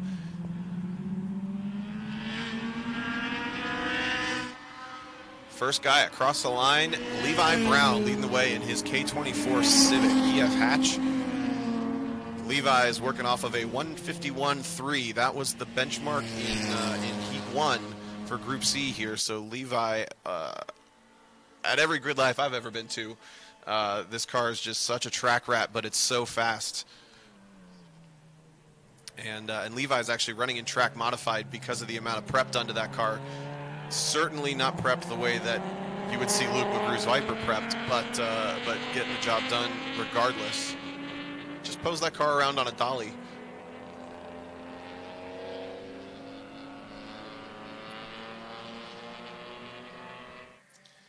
All right, Levi deep on the brakes into the S's, down into turn 4, gets the car rotated in, grabs the curb, and he's going to run. There's a huge variety of lines here in the S's. This is up over what they call madness, turns 4, 5, and 6, and then he dives down into your frame now through turn 6. And if you look at the upper left-hand corner, that track map, you've got the long back straight with the slight bend, and then turns 4, 5, and 6 is the right, left, right that you can see on the track map there. First option is to bomb through turn 5. You park the car in, bomb through turn 4. You use all your speed through turn 4, or you set up like Levi did. You give up your speed through turn 4, and then you set up for turn 5. I've seen it work both ways depending on the car, and it's all driver car preference. Watching Levi now come towards the carousel. If you're still looking at the track map, this is the round bulge at the bottom of the track map coming onto that short chute right in front of me, under the Honda timing bridge, and he's going to be our first time in, 141.4. Holy cow, he just picked up 10 seconds from this morning. Levi Brown finding a ton of time in that little EF hatch, K24 powered. More times coming through. Guys already down into the 46s, 47s, 48s. Again, the cutoff for Group C this morning was 151. Huge improvements across the board from all drivers so far.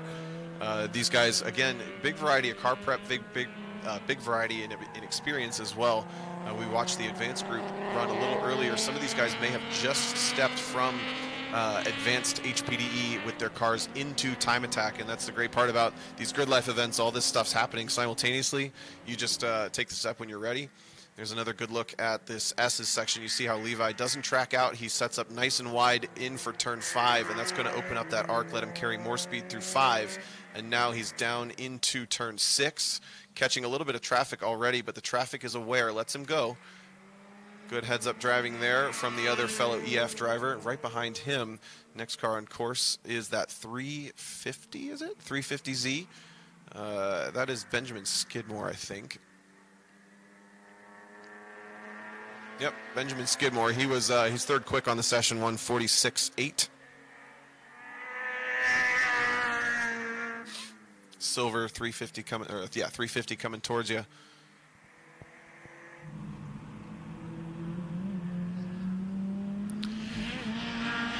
Scrolling around to find numbers here. Car number 233 is second fastest. That's Weiwei Su out of FCP Euro Street Modified. That's a front-wheel drive. I'm trying to find what car that is for my own sake. Oh, it's a new Type R as well.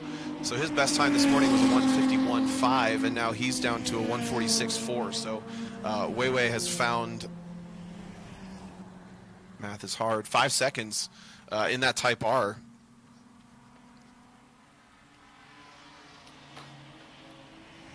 Again, Levi Brown quickest. He was almost matching his first time on his second time, 141.4. The first time by 141.7. The second time by Weiwei Su in that Type R. Right there headed at us now into the keyhole.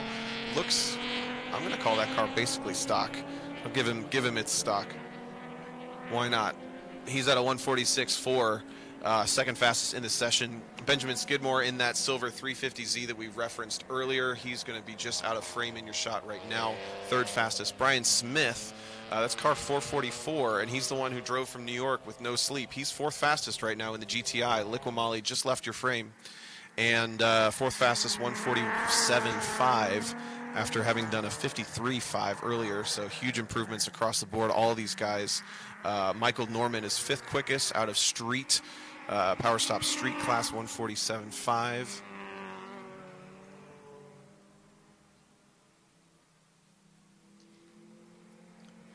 Still following Weiwei Su around in the Civic Type R. Looks like he got bottled up just a little bit by one of the slower Civics. As these guys already working traffic, we see the biggest spread of speed, usually in Group C, just like this, as drivers. Integra hucking it through 7 or 11. Yeah, and Weiwei is going to be on a cool down here with that traffic in the Type R. There's your third fastest car, Benjamin Skidmore, and then the yellow Hard Times Integra. Car number 24, that's Les Epps. Ran a 49.7 this morning, running a 46.8 now. He was the one that we saw chucking it through turn 11 and heading up towards the keyhole now. Yellow Integra, second car on screen. That is Les Epps. He's fifth fastest in this session, running street, which means that car is not very modified. It's going to be a nice roly-poly back from the 90s. And I'm back with Adam Jabay. Hey, Adam. I think I've turned my mic on correctly. We got this? I think we're good. I can't hear. I can hear you. Fine. Yeah, Lester over there. That's like a daily driver spec Integra. Yeah, it's and he's instructed with us for a long time. He runs a lot of our events. Yeah, one of the Hard Times buddies. He's being chased by Charlie Enselin out there in that really old engine swapped BMW 7 Series, I believe, which is actually an awesome sounding car. One of my favorite sounding The cars. old car, right? The old Yes, BMW. yeah. I think it's a 635. It's a 7 Series swap 6. That's what it is. Oh. Yeah, it's swapped with a bigger engine. I Even believe. weirder. It's a big straight 6, I think. Cool sounding car though. That's kind of his backup car.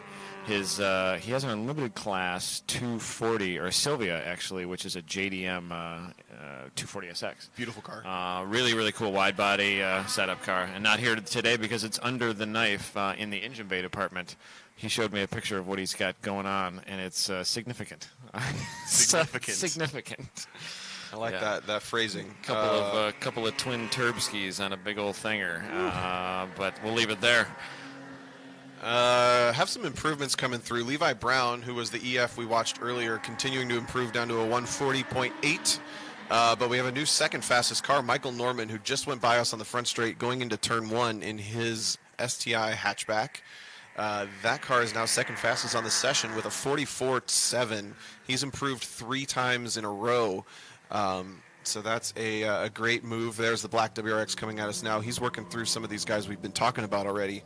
So sometimes in this time attack stuff, you're not necessarily a wheel-to-wheel experienced driver. You've come from HPDE. You may be used to some track time on your own. But after you get into this kind of sorted, if you want to call it seated, whatever, qualified time attack sessions, you're with guys that run almost exactly the Really same lap similar, times. typically, and yeah. now you've got a carrot. to chase, and you can find a bunch of time, especially if you're less familiar with the track or less experienced as a driver. And typically, there's very minimal passing. If it's well gridded and the drivers are all driving near their limit, it's once they spread out, where they are released in a cluster, it's up to them to set a nice gap for themselves. Once they spread out, usually it's minimal passing, pretty safe driving. If they keep it clean, they get a really clean run at their best lap time. And like you said, the carrot in front of them. It's a good basis. When you've got a car a few hundred yards or 100 yards ahead of you, you can kind of judge how you did the lap before, the lap after, especially if, like a lot of these guys, they've driven with these other drivers for years now. Levi Brown's been driving with us since before GridLife existed. He has previously we had our event, West Michigan Honda Meet. That was our only event, and now we still do it, but GridLife has now grown out of that event. But we've done that event for 16 years, and he's driven most of that time. So he's been around for a long time. Stock K20 JDM Civic Type R motor, I believe. All stock, and he pulls into grid here right now as we're looking down into the carousel. Les Epps still running down the front straight. Being chased by that VQ, but he is holding them off here. And we look across the track to false grid. Our leader out there in GLTC currently, Eric Catil, and just a few tenths behind him will be Aaron Lichty. Running up into the keyhole, wide variety of cars, just like every time attack. Wild Subaru, chased by Integra, chased by Z. It's a lot of very streetable cars, the things you can drive to work, or the things you can throw all of the modification money at.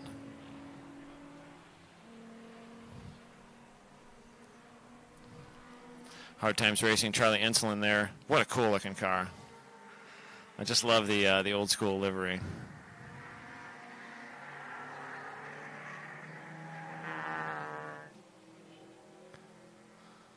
And 3 track records reset there. 33.3 in Street Mod, Street TT, a new record. Obviously a first time here, 38.7 and a 137.7 for Street. Really, really impressive.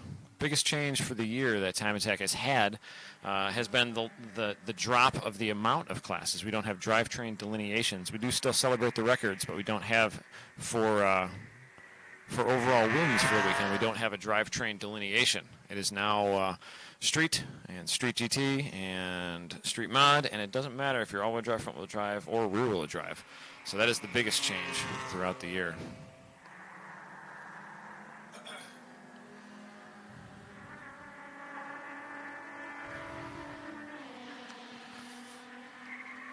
Coming back into like hour 2 of the broadcast now, Tom.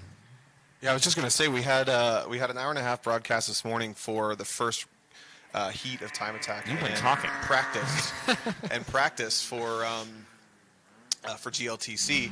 We had I think 2,400 viewers. That's pretty good. Tune in during that 1.5 hour period. Very cool. Surely people have gone back and watched it since. So we've been on about that long now.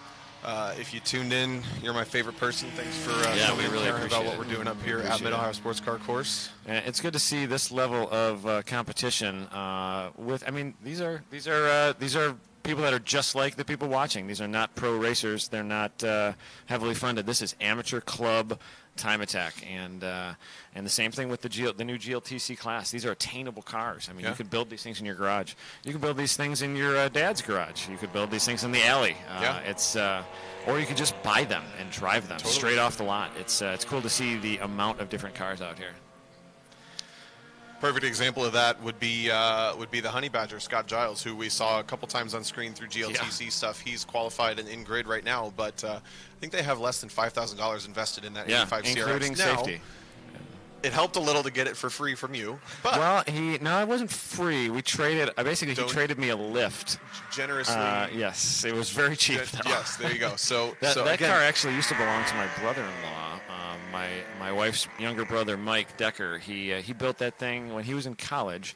And it was basically just an engine swapped first-gen CRX, and had a little bit of suspension stuff on it. Scott has put better suspension stuff on it, but that car's been around my family for a long time. It was kind of pulled out of the alley, kind of behind Mike's house, by the neighbor. It was kind of a rust-free CRX, which is something you don't see normally in Chicago. So And Scott and Renee have changed it. Well, there's steel at the bottom of the car. It's not a lot of steel. It's very thin. Right. But you got to put some safety in that car. I did weld the rear half of that roll cage in myself with the help of my friend Kyle. And now he has had the front half of that thing done. And it is a wheel-to-wheel car now, which is very cool. Yeah, Tall Kyle did that. Maybe he's watching. The Honey Badger CRX, kind of so far, that's my favorite door slammer car I've ever driven. Personally, it's just really good, and now I get to see it in the very first ever GridLife Touring Cup race up next in just a few minutes. I got sweaty palms, excited? man. All right. I don't even know if I'm excited or if I just want to hide. It's I'm very excited. I can't even explain to you how excited I am. We had a little drivers meeting with these guys this morning, Adam and I, and the whole GLTC series, along with a couple other GridLifer guys, and we left it by saying, make us so jealous that we aren't out there. So jealous. So jealous. That's your only goal. Go put on such a good show that we are livid that we didn't bring a race car to come race with you. The last part for my car showed up about a minute after I arrived at Mid-Ohio last night. So I do not currently have a working GLTC car, but I have one prepped. It is almost done. It's a full build of a Honda Civic that I've had for almost 20 years. So I'm excited to turn that into my race car. And it will also have vintage street plates on it. That is the other goal. Check that out. So checking back to YouTube again, we have a couple props for Ben Misch's FD. One of the best looking around. Looking down. It's so more good. Down, it's more so cool. down. Penguin Scotty, not sure who your real name is, but shout out to the United Speed Racing guys for his help on the M3. We got some props for the it says Festiva. I always get those confused, but we have an 80s Ford Festiva out here running Time Attack, and it's got the original graphics down the side, all faded and weathered from like whatever 1987 or whatever year that was. Yeah, it's a very old Festiva. I think it's Festiva. That's Joseph Fiesta? King. Festiva. No, it's a Festiva. Yeah. He showed up. Run a Time Attack. Yeah, he showed up and ran. He was in one of our beginners last year, one of our beginner groups, and then he's done like nothing but track events all year in that car. I think he just drove it to Arizona and blew up the trans at a track event, came back and fixed it. And I think he's from somewhere in the East Coast, but very cool to see that car out there, Time Attack. Rad. So interesting. Yeah. Like it's not something you see. Never. So again, coming up next, we have GridLife Touring Cup, the first ever race for GridLife Touring Cup. 15 to 17 minute sprint. We'll see what it ends up being, but it's short, quick, sweet, wheel-to-wheel action with attainable club racing cars. We are live at grid.life/live. I may or may not be Instagramming right now as well with Adam Jabay behind me. There. There you are. There we go. So we've got that. You can tune in. We got YouTube comments going on. If you want to watch just live timing, you can't pull the stream up. We got live timing at Race Monitor. You just get the app or go to the website Race Monitor. You'll see GridLife in the list there. You can see the times as they cycle, and in the race you can see how the race is going by the list of cars in position order. But again, at 4:10. Just about now, yeah. Right about now, we are going to roll GridLife Touring Cup wheel-to-wheel racing from the grid onto the pit lane. Yep, the pace car is in the pits now. She's also competing in Time Attack, but Sally McNulty will be driving a GridLife Spec Fit as the pace car, and also new to wheel herself with and running in the SRO. What's the new TC name? America. TC America's car in a TCA Honda Civic. So. Great car, race car. Yeah, you got a little experience with that, a little bit. And she's also got a similar crew chief to yours. Same name, looks really similar. Yeah. So you guys got a little bit in common there.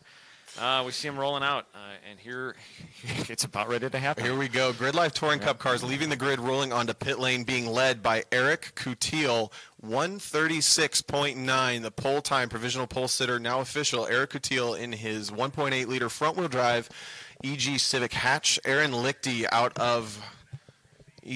of winning formula in second spot by 0.2 of a second in the 1.8 liter Miata, right behind a very, very similar 1.8 liter Miata of Dave Montgomery. DJ Alessandrini is the fourth car on the second row, fourth position in his 2-liter front-wheel drive Civic, a much heavier, more powerful, torquey car than Eric Coutille's pole car. Next on the grid, third row, Rob Manucheri in the first very different car. We have a E36 M3 there for Manucheri, and then starting alongside him, Jake Jorenstad in another one of those newer Civic SIs, a K24 front-wheel drive car, so even heavier than the one DJ Alessandrini is driving. Real quick, before we keep running down the grid, again, these cars are all in the same class. Every single car on track is competing for the overall win. The class focused on a 12.5 to 1 power-to-weight ratio with modifiers for driveline, for aero, very open modification, very attainable race cars, a big spread of club racing, endurance racing, and purpose-built Ford GLTC cars combined into this 20-car field. Continuing to run down the field, Emil Tabb starting 7th in another Miata. JT Murray in a CRX from SCCA Club Racing will start 8th.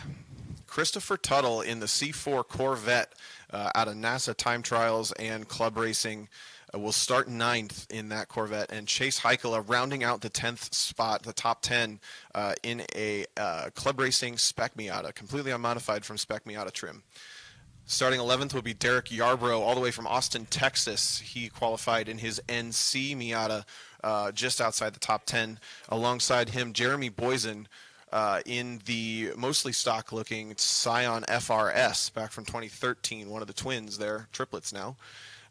Next row, Nathan Bookbinder, driver we haven't talked a whole lot about, but he's qualified into the 13th spot alongside Jolt Ferenczi out of Atlanta area, bringing his SCCA Club Race Integra GSR up here to participate in the first ever GRIDLIFE Cup, starting 14th.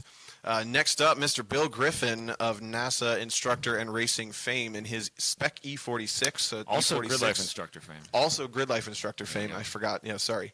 Alongside Dr. Kevin Buss in the yellow S2000. And in the final row, again, working through issues on this fresh build, Will Ah Young in the RSX. And then in the final spot, Dan the Sedan being wheeled by Blake False. Meredith. We have a new final spot. Oh, Mike look who it Taylor got is. back from Columbus with a new windshield. Squirrel is back with a new windshield. So Wild Mike Taylor actually had an accident 2 weeks ago. 2 weeks ago. 2 weeks ago in this car at Road Atlanta. Yep. And you'll see all of the scars still on that Civic, but we'll get a good shot of that car once they're on track. And then he blew it up. I forgot about Blew that. it up to get a new motor in it. He's had a long couple weeks. He did, but he's here. And now we have the pace car up front. The pace car was in the back, and now it is out front. We should be rolling in just a minute for the first ever GRIDLIFE Touring Cup wheel-to-wheel race. My little heart's a-fluttering. We got fingertips flittering. Let's look at YouTube real quick. GLTC Hype. We got a lot of viewers right now. What happened to Mike Taylor? He left his hood pins out for a couple of lead follow laps in the we call that cotilling it, because Eric Coutil has had a habit of accidentally doing that also. Hopefully they all have them in right now. He was probably off site by, I don't know, maybe 10 o'clock this morning. 11 maybe? Maybe. That's a fast turnaround. It's 4 o'clock now. Fast turnaround, and he is out there. One car notably missing is Scott Giles in the Honey Badger, who we just gave a bunch of props to and talked all about. I didn't see him roll out, and he actually just texted me 2 minutes ago, which means he's probably not on grid. Probably not in grid. That the Badger's overheating and never got a full qualifying lap in. So we actually missed that he wasn't out there. But hopefully he doesn't end his weekend prematurely with that. Yeah, that would be no fun. That'd be not a fun way to end. But regardless, that car is now a wheel-to-wheel car, whether it needs fixing or not. Whenever control says go, we have a race. So what we'll see here as I finish multitasking with my Instagramming, because kids these days. That's right. We have the cars gridded on pit lane right now. They'll roll out and do a warm-up lap and some. They'll get a full lap of Mid-Ohio Sports Car Course to roll around, warm up the tires, get themselves situated. As they come onto the front straight, they're going to stop warming up. They'll start getting paired up. Side by side, they're going to roll through turns 1 and 2 around the keyhole and take the green flag on the back straight, as we see so commonly here at Mid-Ohio. So they will have half a lap complete or so by the time they take the green flag. Then they are racing for the remainder of the 20-minute block here. So nervous. So nervous. I'm excited. I'm excited. They are on track. They are being led out there by the GRIDLIFE Spec Fit. They're being separated at track entrance to show them which side of the track they will be on during the side-by-side start. And now we have a race. It is all cars on track. Mike Taylor, last car to take the track. We're seeing the side-by-side warming up the tires. The disparity in cars here is real. E36, E46, all the Miatas, different generations, NC, NB, NA. No NDs. Your dad has an ND here, but not wheel-to-wheel. Yeah. EG Civic. What's that new Civic called? FG? FA? I don't know. FK is the Type R. So this is the first corner these guys will encounter in the race after they take the green flag down into the deepest braking zone. Lots of action always happens here, but especially at the starts as we see Miss Salty, Sally McNulty wheeling the pace car Spec Fit. That might be top speed. Yeah, definitely. For the I told her go mostly send. Yeah, you see Erica Teal pitching the back end around, trying to get rear heat in the front of, in the rear of that Civic without overheating the front. Like you said, big variety of cars, but Teal is trying to get heat in those tires. Less weaving going on from the Miatas than you might expect. DJ Alessandrini, this will be his first green flag in a wheel-to-wheel race ever.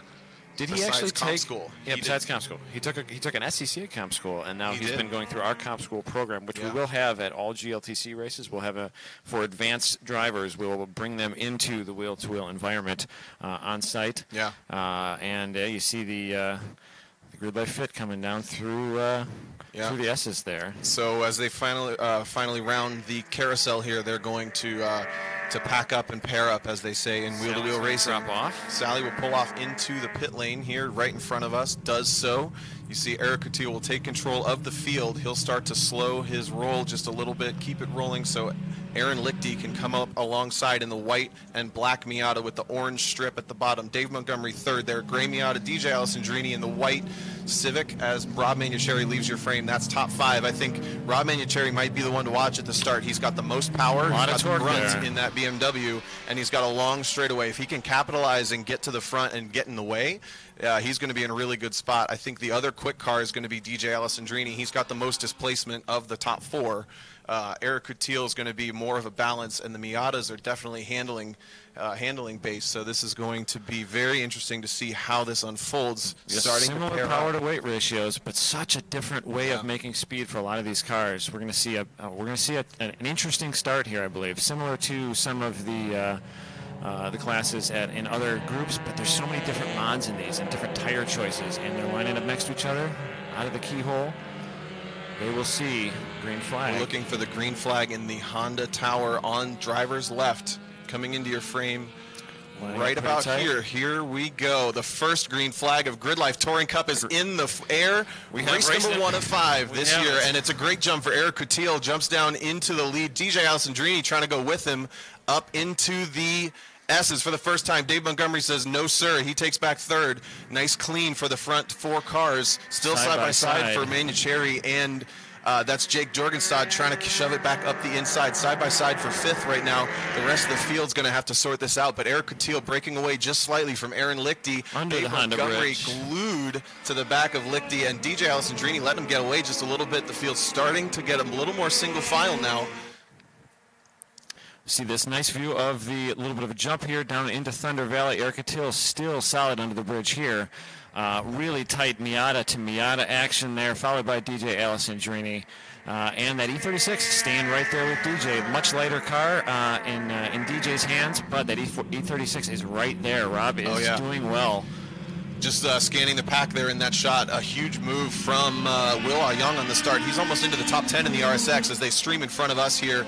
The EG hatch screams past us. These guys in the Miata, second and third, they're going to need to work together to keep Eric there.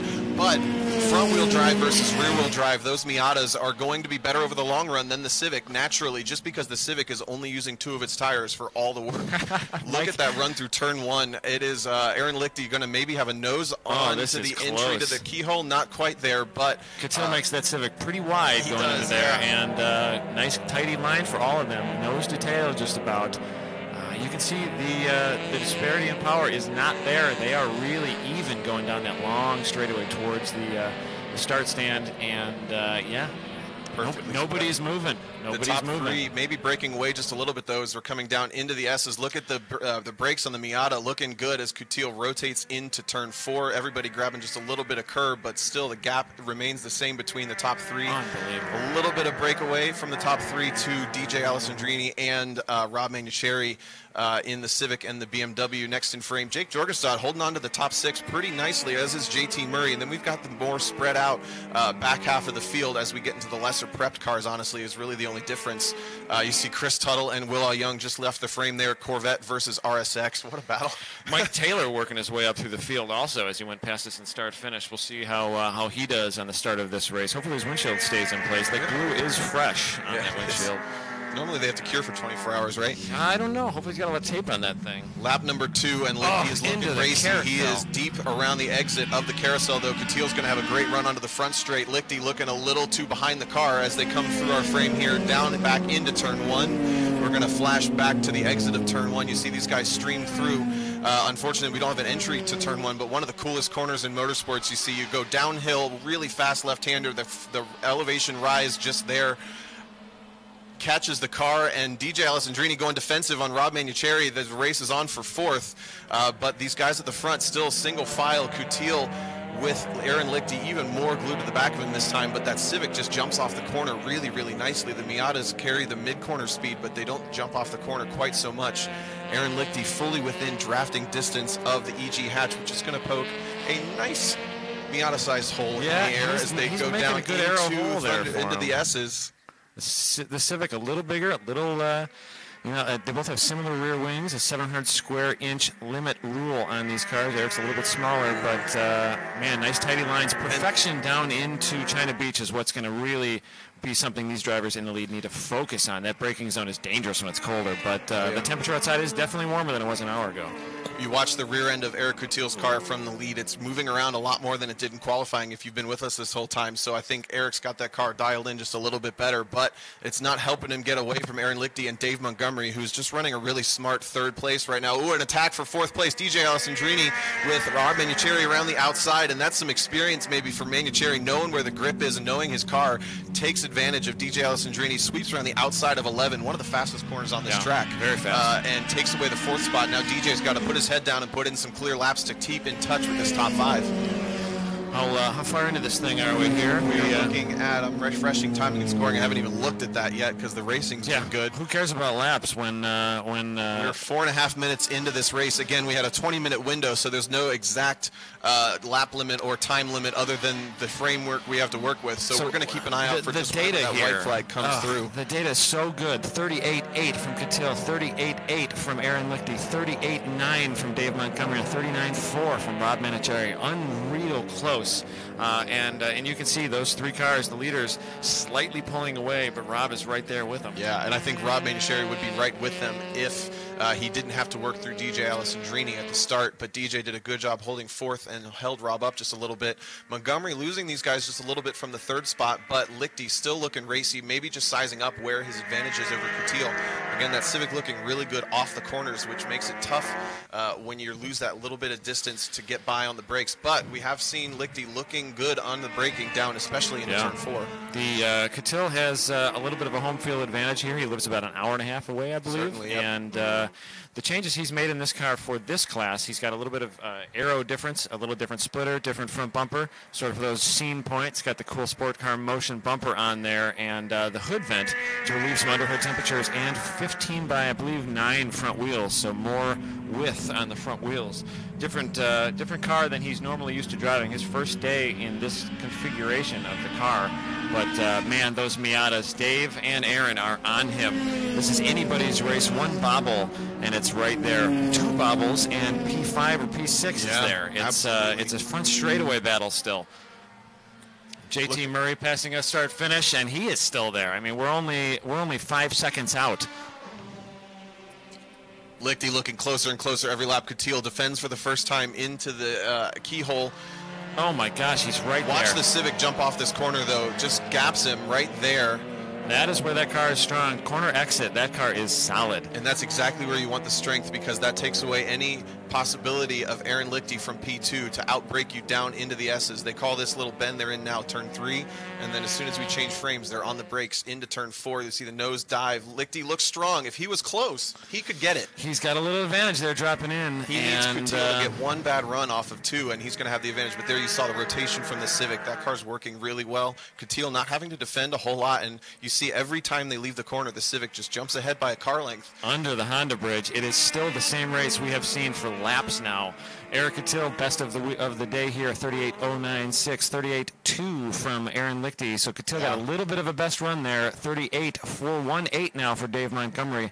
We're seeing a 0.3 second spread for those 1 through 3 cars, and Rob Manicherry, a solid chase there. He's only about 6 cars back, and 5 or 6 cars behind him. We see DJ Allison Dreaming in his first wheel-to-wheel race. Bunch of rotation into 11. iRacing star, awesome. And obviously doing pretty well here in GLTC. Absolutely. Unreal. And again, that was a free car donated to him less than 6 months ago. In January he picked it up, so it's less than 4 months in his possession. He's been working on that car a lot. Look at all the track and more coming out here. Rob Manicherry running down Dave Montgomery easily. I see, not easily, but definitely closing in. What I mean by that, so maybe a battle for third coming here, but it is super tight. You see Eric opens up the entry, gets down to the apex, and there's that off the corner. He's got about 1.5 more car lengths than he did last run. We'll see if that car stays strong. We've got about 8 more minutes of hot race here. This is about a 16-minute checker, or green to checker. We will see how that pans out, but the field not spreading out like you'd see in one of these 40-minute races. We won't have lap traffic unless we have a mechanical failure. This is so close. Aaron Lichty with that Miata. I mean, they do things so differently, but they do things so similarly in many respects. Managing tire temps, and what do you think we're talking about as far as who's battling what here as we see them going under the Honda bridge? I think the advantage for the Civic, obviously I've said it a bunch of times, is the off the corner, that little bit of oomph that it has, that extra bit of torque from the B18 is helping Eric just get the gap that he needs to keep away from Aaron on the handling sections. The Miata clearly quicker, especially on the brakes down into the S's and through the S's. Dave Montgomery certainly falling from third place into the clutches of the E36 BMW of Rob Manicherry. So we're going to have a good battle for first and third in our hands. We have an in-fast lap, though. Rob Manicherry with a 37.3. Yeah. Oh, my gosh. That is 0.6 faster than... nope. Eric Coutinho, 37.1 now. 37.115 from Aaron Lichty. A 37.998 from Dave Montgomery. And a 37.163 are still our fastest lap. Rob Manicherry, a 37.163. Yeah. 5 laps in, and he is nailing this. Manicherry, the red BMW coming at you. He looks to the inside. He's just letting Dave know he's there, maybe rattle him just a little bit, but he's not close enough to make a move yet. That is the closest that Lichty's been at the track out point, but again, Coutinho just has that corner squared up and gets the Civic off so perfectly every lap. One bobble and he's going to be in big trouble, but they're side by side for third place. Rob Manicherry goes to the left side from Dave Montgomery, just powers around the outside of him. A huge power move from big BMW. Torque use, and doesn't even have to outbrake him into the S's. He's clear. He has it, and that car is obviously strong mid-race here. It's not falling off. That car is coming into its own. Currently our fastest lap of 37.163. We will see in just a moment if Dave got him, though. Look at that. Dave Montgomery held on to it. I gave Rob the position too early. Yeah, he might have outbraked him there. Yeah, he must have. Coming over Madness, the light cars are probably a little stronger. So what I have to wonder, that BMW being heavier, if it's actually takes a little more tire temp and a little more time to bring up with the bigger tires underneath it. Yep. That car and really on 245, the wheel horsepower else on the 22. He doesn't have that much more wheel horsepower. No. He's got more weight though. And man, those top 4, they're still right there. I can't believe the lap time separation. We're looking at currently almost identical lap times for P1, 2, and 4. Yeah, I think the advantage from break point to apex definitely goes to Aaron Lichty, but Eric Coutinho from apex out we have has a new fast leader. time. Aaron Lichty, new lap leader, 36.808 and 36.888 for Eric Coutinho. Battle hotting up for 6-2 as they cross your screen there. That's Jake Dorgenstad and JT Murray. We'll keep an eye and see if anything happens. But we have an attack for the lead. Aaron Lichty up the inside of Eric Coutinho. Side by side through the apex of the keyhole. Eric gives him plenty of space. Side by side. Drag race. Here is where the power of the Civic extra bit of torque off the corner, just drives back by him. He knew if he left that corner nice and wide, he could get back by. And he's every bit as far ahead of Aaron Lichty as he has been any lap now. But we saw the strength there on the braking for the Miata, and Aaron Lichty's experience coming into play. He's going to use all of the tools that he has at his disposal. I think we're seeing some fall off from the Civic, the front-wheel drive car. Like we said, fastest at the start and falls off consistently. The Miata, perfectly balanced, going to use the tires the same all the way through. I think Aaron is realizing this race may have as few as 3 to 4 minutes left as the battle for third is back up, and Rob Mainicherry takes it this time under the Honda bridge. Clean pass there under the Honda bridge. Dan the Sedan might get close to lap.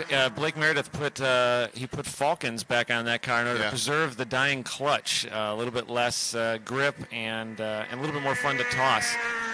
And look at that. Once Rob got by in the BMW, he's just kind of left Dave Montgomery behind up the Thunder Valley straight. So new third place, Rob Mainicherry comfortably into third in the BMW. So it's Civic, Miata, BMW, top three. Coutil now stretching away just a little bit. I actually, like you've said, I've had the chance to drive this car here. The fastest laps of my races, although the car falls off through the middle somehow, maybe as the fuel burns, whatever it is, fast lap of my race was the very last one in that Civic. So, really? We may not see the Civic fall off consistently through, but it's definitely not the strongest car on the track right now. I think Aaron Lichty still has the upper hand. He does have the fastest lap time still. Last laps going through, Coutil was 1/10 on top of him, but almost half a second behind the previous best. Last lap's at 37.253 for Coutil, and Aaron Lichty with 37.398. Current fastest lap of the session here, the first GridLife Touring Cup race, a 36.808 for Aaron Lichty. Blake Meredith, being the gentleman that he is, pulls over, lets him go by. Dan the Sedan gets out of the way. No interruption for the lead battle as Aaron Lichty using the strength of the Miata. Now this is where he's fastest. If he can lead into the S's on any given lap, I think he'll gap away from Eric Coutil just a little bit. But Eric, again, fastest in all the right spots right now. Still haven't had to see a whole lot of defending from Eric even as Rob Mainicherry continues to pull away from Dave Montgomery, who's P4, and DJ Alessandrini holding on really well in the fifth spot in that white Civic, just leaving your frame now. Big gap back to the rest of the field, but the battle at the front. It's Civic. the same battle the entire race. Every I can't time. believe it. About 1 car length separates them, probably just enough to keep that Miata cool. Another thing to keep in mind, these guys race again at 5:30, so they race in less than an hour once again. Yeah, 1 hour turnaround for time attack, and that is it. So they have a little bit of check-in, a little bit of prepping, and maybe some tire changes. Same gap we've seen there. Eric Coutil leading Aaron Lichty down into turn 1. The blind left-hander under the bridge. Deja vu all over again. We'll see in just a moment as they pop out into view onto the first straight up into the keyhole. Same race, and they're coming up on, I believe, Chase there in the Spec Miata. Aaron Lichty, fast lap of the race, 136.6, and he's side by side with Coutil again. Looks to the other side, tries to come around the outside. He's going to pin him to the inside. Eric Coutil nowhere to go, but he's going to leap off the corner still if he can square this up. Oh, it's Lichty so holds side by side. They're together. They're together. If Lichty can beat him to the braking zone. And we're going to have lap traffic coming into play, maybe down into China Beach. This is going to be tight as they come into our frame. 3, 2, 1. 3 cars wide, probably, into China Beach. There they are, and Lichty deep onto the brakes, nice, but Coutil holds onto it. They're going to be side by side through 4, leave each other plenty of room. Unreal. Side by side up into 5. Lichty now with the advantage. He needs to close the door if he wants to win this race. This is where he's strong. Coutil jumps to the inside still. Side by side through 6. Can they keep it side by side up into Thunder Valley under Honda Bridge? Still side by side. We're not going to know if they're side by side still for another 30. And I'm looking cross traffic, and Control has a white flag in his hand. This is signaling. There they are. Coutil with the advantage comes over into Thunder Valley. Half a lap next to each other. Chasing the beautiful yellow S2000. That's what Kevin. Who's driving that one? Who's driving that one? That's Dr. Kevin Buss. Yep. T3 class car, basically a stock S2000. Looking for potentially the white flag this time by. I see it. I see These it guys in his are hand. glued together. Coutil pounds the curb on the inside, and it is white flag in the air. Last lap for race 1 of the GridLife Touring Cup. Coutil leads it on to the final lap. Sweeping out of turn 1. This is where Lichty attacked last time. If he can get alongside again, he's already there. Look at this. He is coming into the keyhole. Aaron Lichty has Not letting Eric even track. He's left. about halfway there, halfway across Eric's door, maybe 2/3, just Deep on about the brakes. parallel. Into Nose our ahead. view, he is in the lead. Let's see how Eric's car does. Using its strength, they are still door to door down the back straightaway. We're going to see the same thing again, but Lichty is further alongside again. This is where Eric's car is fast down the straight, but Lichty's car is good on the brakes. Under the starter stand, these cars are door-to-door. I cannot believe this. Lichty deep into the brakes, but Coutil's even deeper. These guys are side by side, even closer this time. Up onto the curb for the Civic. Lichty into the inside line for 5. The cleanest. This is clean. Very nicely done by both of these drivers. They are door-to-door now for about a half a lap. Entering the S's under the Honda bridge. Door-to-door again, just like the last lap. This will determine who wins. White flag still out. So far, Checkered this has flag been a repeat. coming. And we know that Coutil won the battle last time, but who will win the war? They're still side by side into Thunder Valley this time, but Coutil pulls back ahead. All he has to do is stay in front to take the win. Lichty with 2 more chances, turn 11. One of those chances is gone now, but sideways. Oh, and I think Lichty's going to look up the inside. Entering the carousel in just a moment. Here he doesn't make it, but he's on the bumper. There he is. Coutil is going to hold on for the win if he doesn't miss this shift up onto the front straight, and it's Eric Coutil, car number 82, takes the win on the inaugural GridLife Cup race. He's on the bumper. Eric Coutil just there. Last lap time of a 36.823 and a 36.681. Last lap was faster for Aaron Lichty. And y'all, the gap. No, I'm reading it wrong. 39 versus 39. Last lap was just a 10th faster for Lichty. He almost had it. 2/10 of a second gap at the line between Eric Coutil and Aaron Lichty. Rob Manucheri, great race, set his fast lap of the race right at the very end. Last lap, 37.098. For third. I think that really BMW is going to be a factor in future races. Really strong. Dave Montgomery holding down 4th. DJ Alessandrini, first race ever, 5th place in this kind of field. That's awesome. Jake Jorgenstad, are you out of breath? You done? Oh, I can't even think. This is crazy. Car still taking the checker. We just saw Emil Tab. That's 8th place, just crossing now. So the top 8 have finished. Look at this battle. Mike Taylor gets around Chris Tuttle just at the last minute to take 9th. Squirrel going by. His last lap at 43.7. His best of 40.58. A nice showing from Mike Taylor, coming across strong at the end of a long, grueling day after a trek from Atlanta up here for the first ever GLTC race. And these guys coming into your frame now, they had a good, close race the entire time. We just couldn't take a breath to look at it. That's Bill Griffin crossing into the 11th spot. Bookbinder, and then Ferenczi, and then Boysen, and then Yarbrough and Heikala. All there together. The time spread so close. After 10 laps, Bill Griffin with a 42.9 and Trevor Zolt, co-driving. Zolt Ferenczi driving a 42.847. Right there, less than a 10th of a second separating them. Nathan Bookbinder chasing them with a 44.343. Jeremy Boysen with a 43.4. Nice tight battle for the entire race there. This is what it's for, man. I got to pause and say, you get the shakes after a good run, right? This is a good race. If they cut up to us here, you might be able to see. I am going. Look at this. Oh man, I'm so excited. I can't even hang on to this thing. My hand is so wet. These poor microphones are going to short out. We're all going to get electrocuted. I can't believe the battle. Congratulations to our top 3 here. What a show they put on, man. What a show. Eric Coutil squeaking the win out in front of Aaron Lichty. And the winning formula, strong showing here. And just a reminder, we do this 5 times this weekend. That was 1/5 of the action for GLTC. And these guys are going to learn each other more every single race. They're going to figure out where the advantages are. A monster. That's all you. This is silly. Look at my microphone. It's freaking shaking. It's unbelievable showing. Really, really proud of my friends over here in GLTC. Perfectly clean race. I didn't see a wheel off. Nope. I mean, they did it. They did it. So again, if you enjoyed that or you just missed it and you can't stand us talking about how awesome it was, these guys race again at 5:30 p.m. Eastern Time. We got an hour to recoup. They have 45 minutes to turn these cars around and race once again. I know where I'll be. So they start race 2 based on finishing order of race 1? I guess I kind of got to figure that out, don't I? Yes, that's what they're going to do. Yes, okay, cool. So basically, that's where qualifying was, too. Sure. I got to think car to watch for race 2 is Rob Manucheri in the BMW. We saw it strong showing the entire race. And 37 on his fastest last lap. right at the last 2 laps there side by side. And look at that, a 37.0 versus a 36.8. Fastest lap of the race, a 36.6. In the last lap, he was less than 4/10 off of the fastest of the race. Rob Manucheri is going to have a strong showing. If he can stretch those laps the entire time, or be that strong at the end, it's going to be. I mean, how many cars wide can you go at Mid-Ohio? All of them. I mean, looks like at least 4. Let's see what we can do. I love it. I'm really, really excited to do Impound tonight. That was some clean racing. Very, very cool. Time attack rolling out now. I think I need something to drink. We need some water over here. Timing and scoring. Do you have any water? I think I'm going to go next door and get some water. There we go.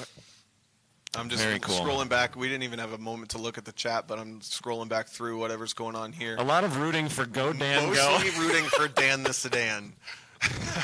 That's awesome. I think A bunch of buddies all through $500 at a car, and that's here. Penguin Scotty asked the question I did. Starting orders based on finishing orders. So race 2, it will start again with that same finishing order. Just mostly freaking rules. out. It's a lot of check. exclamation points. I'm going to double check. A lot of oh my god, oh my god, oh my god. A lot of commentary going on. You guys should just do this. We don't even need to be here. We should just have it streaming across the bottom of the screen. A class built by enthusiasts for enthusiasts, and they put on a really good show. Let me read the rules. I'm going to double check that I'm not wrong. It's been a little while. Aren't you just the czar of it? Well, I know, but I don't want to break my own rules, and then somebody gets mad. Fair enough. Let's see about our weekend run of show here. All right, so we'll take a deep breath for just a second and focus our attention back to the track as Group A of Heat 3 Time Attack is back on track. And it's been a hot sec, but we had a ton of action going on with that in the last heat, Heat 2. These guys, 2 track records under threat, 3 set out of 6 classes. Yeah, pretty good. Hugs from GRIDLIFE founder Chris Stewart. Thanks to him for letting me put a good show on, and we appreciate the refreshments. Unbelievable show. And I can't be more proud of my friends. I mean, I'm basically buddies with most of these racers from the internet or in real life. I mean, you see these people on the forums, you see them on Facebook, and they put on one of the best shows I've ever seen, and it's just short enough to watch. Imagine that. Absolutely. All right, there you go. You got to look at Group A. Pretty sparse group as we get to the end of the day here, although I would think this is when you want to be going for records. We did not see James Houghton out. James Houghton, I'm hearing, did have a low compression cylinder. They're investigating something. Okay. We did see the pure tuning STI. Tony Calabrese is out and starting his flyer onto the front straight. Right behind him, Luke McGrew looking for the track record. He needs a 1 minute. Anything starting with a 2, basically, and he's got a track record for track modified. There is the black Subaru tracking towards us now. Second car in your frame.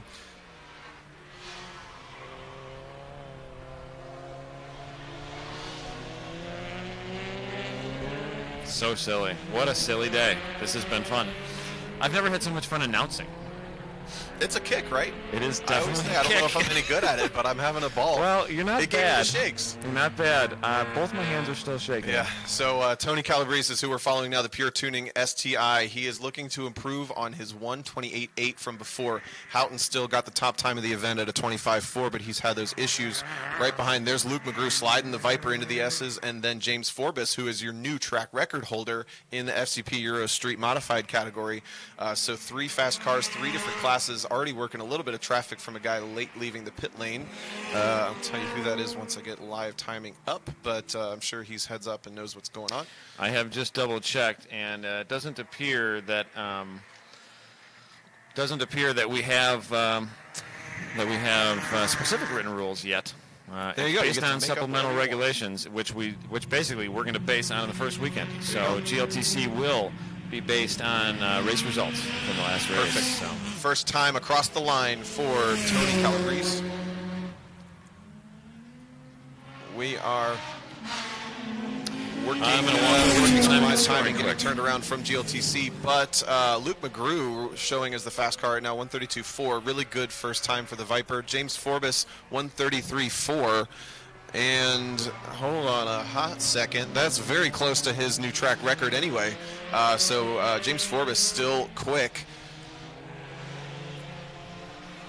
That is Luke McGrew looking for anything under 1 minute 30.04 to get a track record. He ran a 1:30.07 earlier today. That has to be in the car. There's always a 10th left. Every driver will tell you there's always a 10th.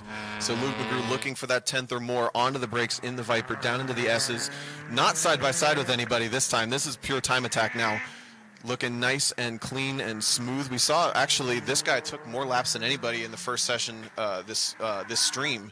So Luke might stay out there and get those Kumo tires nice and hot on the Viper. You see he's not tracking out. He's getting this straightened out so he can go flat up under the Honda bridge. Right behind him, James Forbes pretty much keeping up in a completely different class car, but that is Tony Calabrese. We didn't get a lap time on him the first time around. He might have actually pit out late. But going for his first time. Luke McGrew on it this time. Turns it in for 11. And Calabrese comes through, working off that 128 from this morning. Maybe even having a transponder issue because we're not getting lap times. Oh, there it is. Goes right back into the 128s. 128.4. He had a 128.8 before, so a new top personal best for Tony Calabrese in the Pure Tuning STI. Goes to the top time of the session with that 128.4. Luke McGrew, no help on that lap, 133.5, slows down. Yeah, they're manually timing him because he's having transponder issues. He brought his own transponder, and we might have to take a look at it for him. He might have a dead battery, but they're manually timing him and inputting times. 28.439 there. Got a huge move from Alex Artea at 135.8 out of the FCP Euro Street Modified class. That's a solid run there. That's a silver, much newer STI. Yep, one of the rounder body. Going to be down on the back straight somewhere potentially, and that's a huge time pickup for him. I want to say he was 37s before.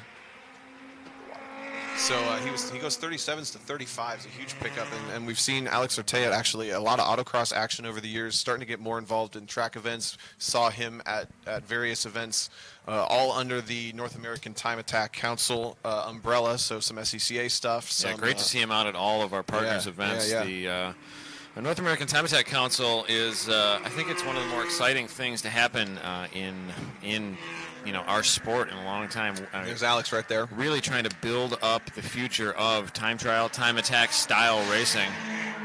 Clean run there down Madness, down into the S's. He is really chucking that Subaru through there as he enters the Honda bridge.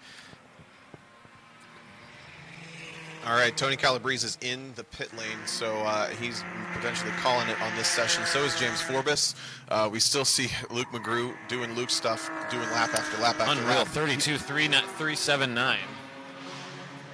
Mike Almick sitting at a 36.7. He was in the 36s earlier too, so he's right around where he was before. Goes 35.8 that time by that blue Subaru with the arrow that we watched earlier in Heat 2. He's tracking out of turn 1 right now and just goes into the 35s. Bumps Alex Artea from the fastest all-wheel drive street mod car on track. But Alex Artea responds right away, goes back into 3 on track. Clean and really, really tight racing there.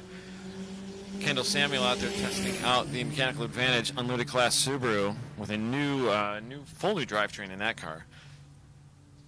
Not intending to run the entire weekend, is going down to one of his sponsors for a full rewire, I believe, tonight. We see Kevin Boehm now in P5 with a 35.967 in the Acuity newer Civic. As we see him heading up Madness right there in view, chased by John Hansen in the Viper, and Michael Almick in a car that you're familiar with. Michael Almick in that newer Subaru. Tom, I believe, was look at this. Luke McGrew, 129.9. New track record in track modified. That's by a lot. That is a lot being five something of a second over the previous track record. That is a lot. Luke McGrew, your new provisional track record holder and leader in track modified in that Kumo Tires Viper. We said he's going to do a bunch of laps and just keep getting faster and faster, so he may not be done yet. Yep. This is the first event he has put into that car besides kind of a test at Road Atlanta. He's done some engine tuning since then, but solid performance there for Luke McGrew. And And then Michael Amick in P4 for this group, a 35.852. That is a car that you personally won the Street Mod class at the Speed Ring last year. It was a fun showing by you and the rest of your competitors in Street Mod. And I believe that car has a new fuel cell and some safety upgrades. Good to see, a little bit of power. Always got to have more power. But good to see a lot of these drivers focusing more on safety and just dialing these cars in.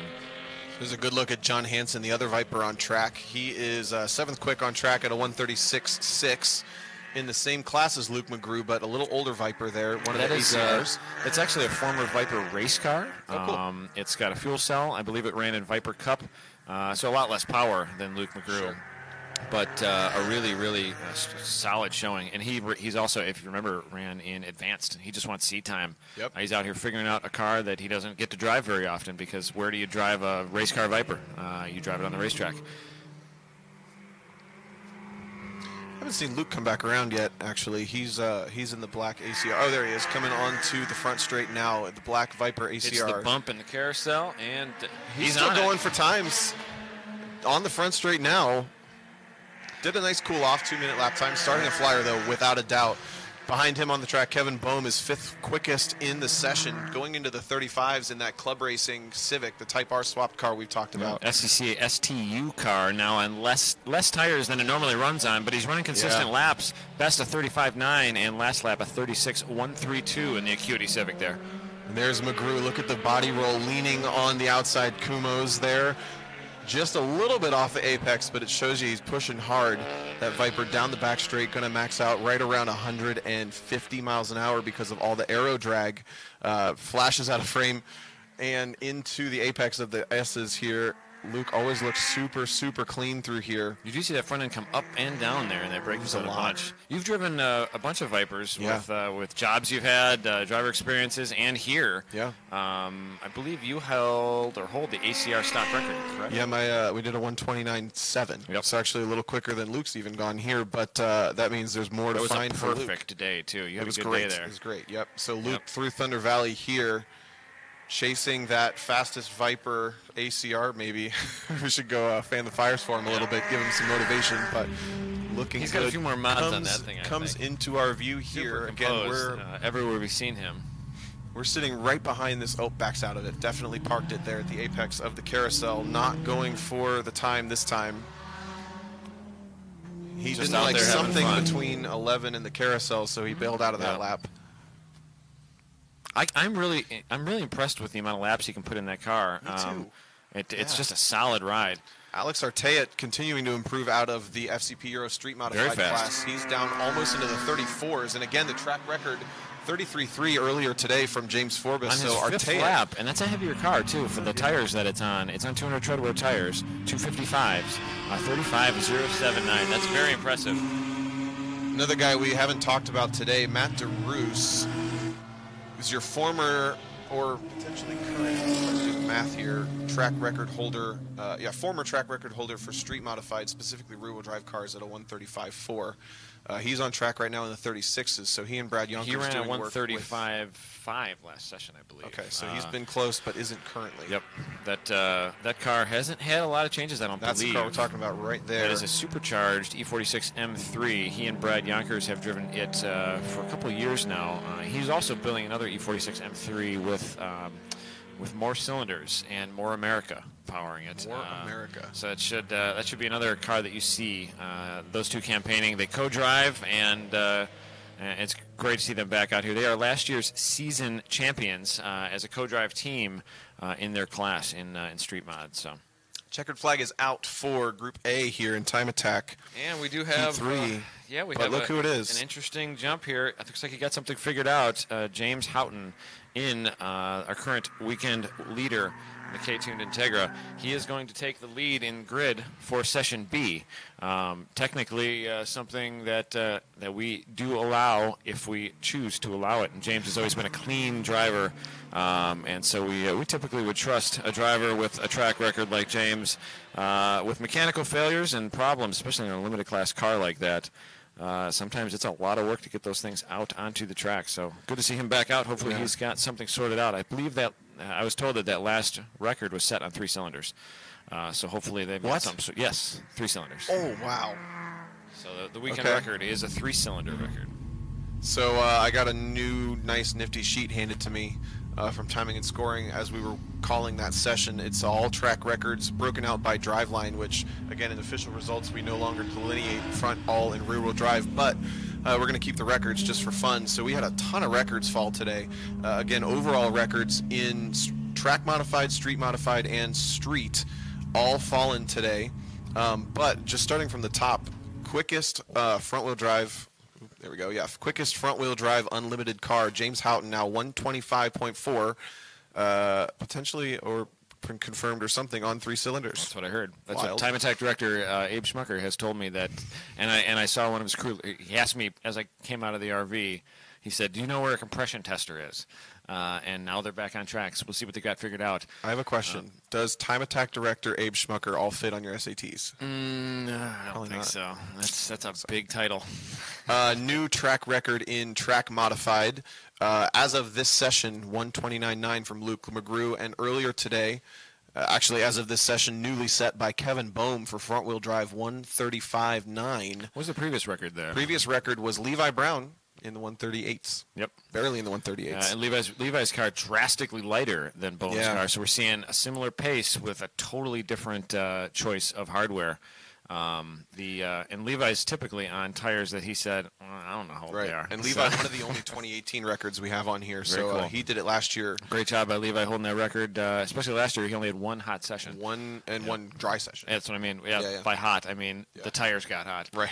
We had a lot of mist and a lot of rain last year. It was almost bucket rain conditions the entire weekend. It was rad. The first session was it. That was all we got. I don't even think we made it through the entire first Time Attack session last year. Looking now to FCP Euro Street Modified, 2 records have fallen. The overall record is now James Forbes, 133.3, knocking out Matt DeRousse's previous record from 2018. And then our new Street Mod front-wheel drive record is Chinchi Chang in the United Speed Racing Civic Type R, 139.8. I believe that's a largely stock one, too. It is. No. That one's the one with the big wings. And, that's that one. It's modified. Yeah. Then we have Street GT, new for this year. Yep. Official record so far. Chris Bickford, 138.7. And then all of our Power Stop Street track records have fallen this year. Josh Halka, 139.0. He is your all-wheel drive record holder. Austin Hurdle, your overall and rear-wheel drive record holder at a 136.5. And James Rauch in another one of those Type Rs, 139.9, front-wheel drive record holder. And we'll lump in Sunday Cup. Matt Williams reset his own track record by No, that's his record. 0.02. It was somebody. Oh, he reset it again. Okay.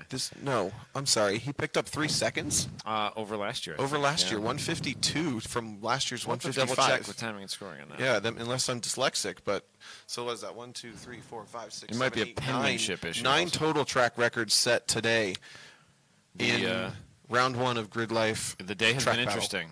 Coming into lunch, we did not think we were going to get many records because the track, everybody was saying it's just not there. And now, just with an hour worth of sun and a little bit of rolling temps, and we've got almost all of them. They're almost all there. So it also speaks to the development that you see at an amateur level in Time Attack. You just nick away at those things every single event, and you make yourself better, you make your car better, and it's set up. You learn things, you share knowledge, and you see a lot of data sharing at night in these events. These drivers are trying every trick they can find to nick away those tenths. It's all about tenths and it's about hundredths, and we're seeing records fall, and not by giant margins, but just a little bit. So on the left side of your screen there, 4 out of 6 times are red. Those are all new track records as of today. On your screen though, James Houghton trying to make it 5 for 6. Let's see. In unlimited, again, track record in history, 124.9. That is a big, bad, fire-breathing Mustang that set that record 2 years ago. But James Houghton in the front-wheel drives. Well, okay, it was on 3 cylinders before. Look how fast that thing just went by. It sounds like it's on 4 now. Oh, man. Yeah. Houghton is on it. Through turn 1 and probably halfway to turn 2 by this point, up into the keyhole. On the track map on the left side of your screen, that's the big extension on the left, all the way down into that 180. taking it nice and wide so that this front-wheel drive car can straighten the wheels up and dig off the corner. All the way out onto track left there, getting into the yellow, and he is underway on the big straightaway into the kink here. Digging down into the S's. That car it's around an 800 horsepower build, new with a Quave sequential and different drivetrain, and we will see if it can hold together. And James, usually a very predictable, clean driver, he has his hands full, even with the new aero package. Uh-oh, Jackie Ding into the gravel in the keyhole. A little bit of dirt, and he's continuing. Okay. Jackie Ding just doing Jackie Ding things. That will happen sometimes. But he looks like he's all right. We're going to keep going back to James Houghton's hot lap. He is cresting into Thunder Valley any moment now in the K-tuned Integra. There he is. Hits the jump under the PPG bridge there, and the little. This is a tight right-hander. Hits the brake zone. Track left. Nice and tidy there. Into our view now. We're looking out the window, seeing what we can get from James Houghton. 29, carousel, 24.9, the time to beat. All the way on. Let's see what he's got. He uses all of the curb on the left into the finish line, 126.1. Now, we saw him do 2 before, and the second one was faster. Still, is that 26.1? Is that his fastest of the weekend? No, he did a 25.4. I think he jumped from the 28s to the 25s the first time through, and he did 2 back-to-back. Tire heat might be a huge change in this car. We'll see what he does. As long as he can get a second clear lap without traffic. Again, he's in the B group right now, so these cars are not as quick as what he's used to being Jeremy around. Boyson there with a 38.201 for his first flyer. Followed up Dan Lewis, the 39.823. Mike Puglisi, another DMN racing car, 39.928. And Big Bad Levi Brown, a 40.025 to round out our top 5 for this group. Ooh, Houghton deep up over Madness. Is looking pretty wide there. He's pushing hard. Down towards the Honda bridge. He's in the squiggly section on the top part of that track map. If you're trying to relate to where he is, he's disappeared out of our camera angles for just a second. Into Thunder Valley one more time. Again, he did 2 this morning. He's doing 2 right now. Totally clear track. The last car has just crossed the start-finish line, so there's no one to encounter.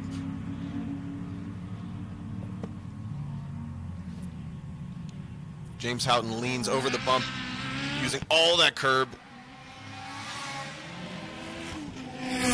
25.6, almost there, but faster and faster. 25.6 for the day. Nope, not quite as fast. 25.4 previously. But he's consistency, though, in a car like this, consistency is another. It's an impressive thing. 2 laps in a row, banging like that. That is fast. And I think we saw him push wide up into turn 5. That was up the hill in the twisty section. He looked like he was leaning on the right front really big, so he might have had a mistake even on that lap, where this is where, the time attack guys, they get, in theory, 6 sessions of 15 to 20 minutes each. But a car like this, you might only get 10 laps. Yeah, this is if it holds together. So really, really hard on consumables. You and get the consumables are everything in an unlimited class time attack car. You have some experience in unlimited class time attack cars driving the professional awesome car. Yeah. How do you compare something like that to like a TCA Civic or a TCB Fit, or is it you're just doing race car things, or what's your mindset going into racing something like this? That car again, it's an unlimited car, very similar to James Houghton's car, but all-wheel drive, and it's either speaks to how well they've prepped the car or the style of car that an unlimited car becomes when you add that much aero and that much power. It felt completely natural to go that fast. Yeah, good. It was not on the limit. It was not that dramatic, but it had so much grip. You just had to trust that it was there. Yeah. But the challenge then becomes, again, these cars are so high-strung, especially the professional awesome car, they literally only have enough gas in the tiny little fuel cell for 1 lap. Yeah, one you lap. have outlap, flyer, and you make it back into the pits with just enough gas. Weight is everything. So you get 7 sessions at the event I drove it at, and that's only 7 laps. That's not a lot. It's not a lot. Looking now back into Street GT, this is the shared car of Ron Spear and Brian Leesenby. Don't know which one's driving right now, but they are in contention for the Street GT track record. Beautiful GT350 Mustang.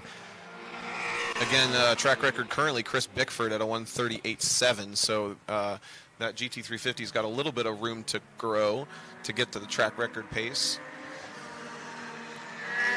Looking back to the top, I got to reorient myself after watching the Integra for 2 laps, but Jeremy Boysen is second quickest on track, 1:37.6 out of the FCP Euro Street Modified category. Dan Lewis, also same class, 1:37.9. Track record there, remind you, was a 33.3, so these guys have a ways to go for that as well, but really, really close together on times on the track. Michael Puglisi continuing to improve.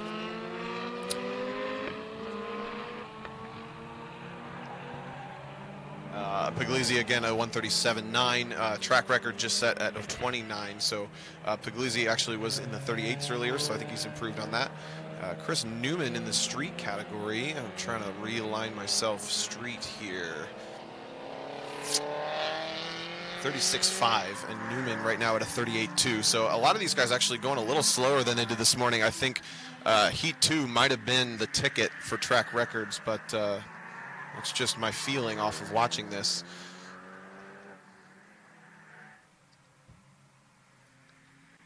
Looking at the screen there's Josh Halka. He was your leader from Power Stop Street this morning in the really, really cool conditions. Green track and the all-wheel drive paid off for him.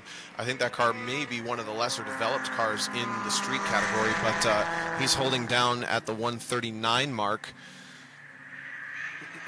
He is your current track record holder if you count all-wheel drive as its own group in the street category. Best, though, is currently a 39 flat, so he's a little slower than he had been before. Flashing onto the start-finish, there's your United Speed Racing Street Mod front-wheel drive track record holder.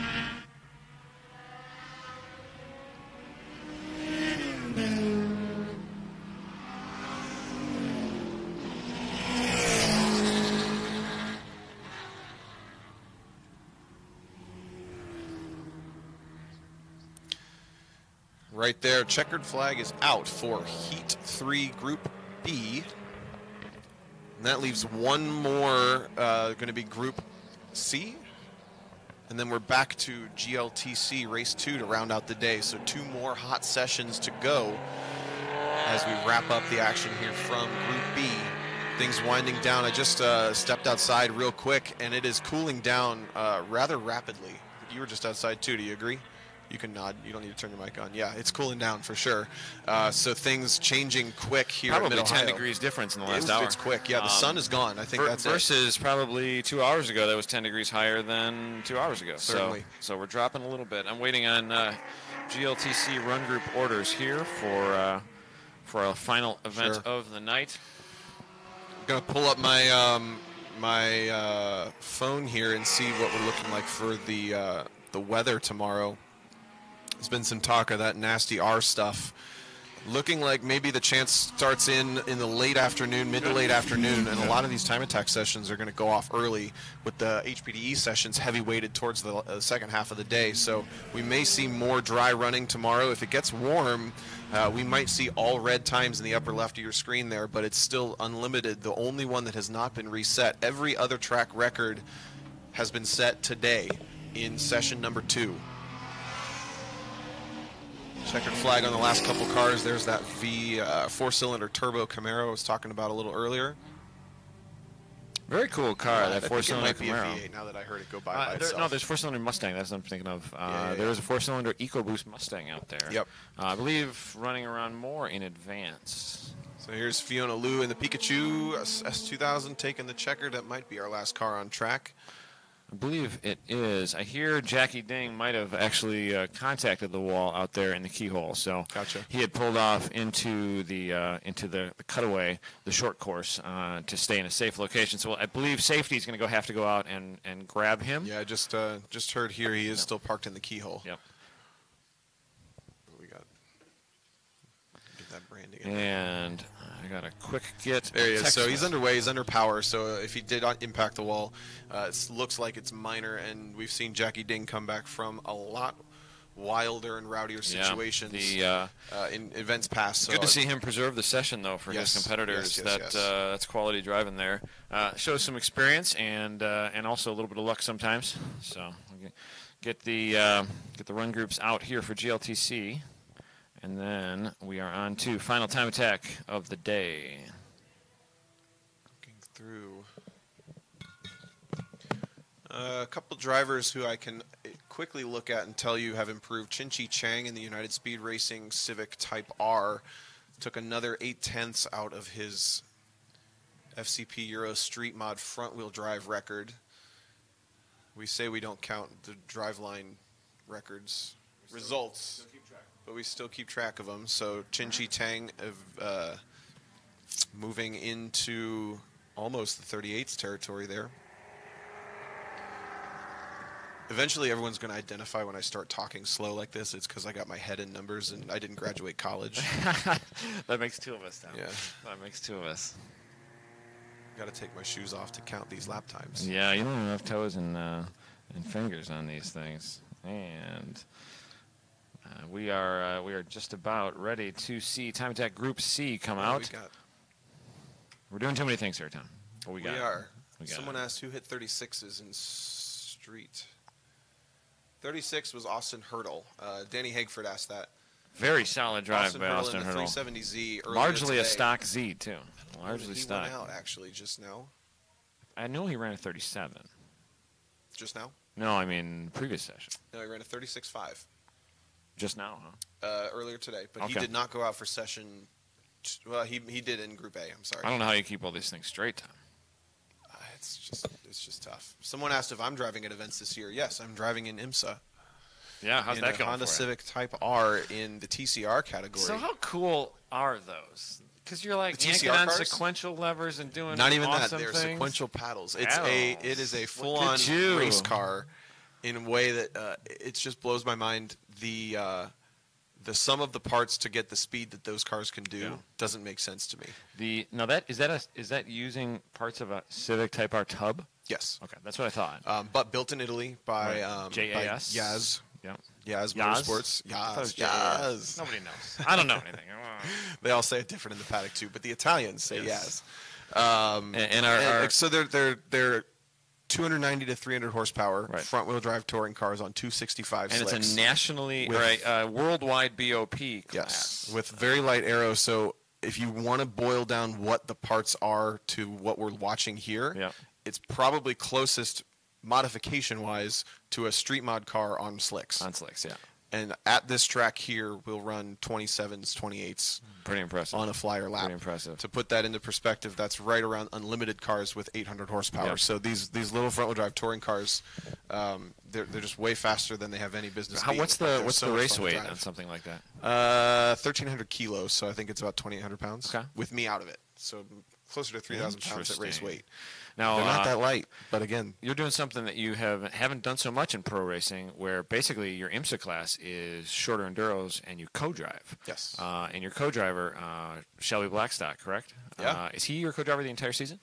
I believe he's absolutely my driver for half. Okay. And he and I are both hoping for doing. You're the whole doing thing. quite well together. We've won 2 for 2, which is a little unheard of. It's pretty good. Pinch. It's pretty good. Pinch me.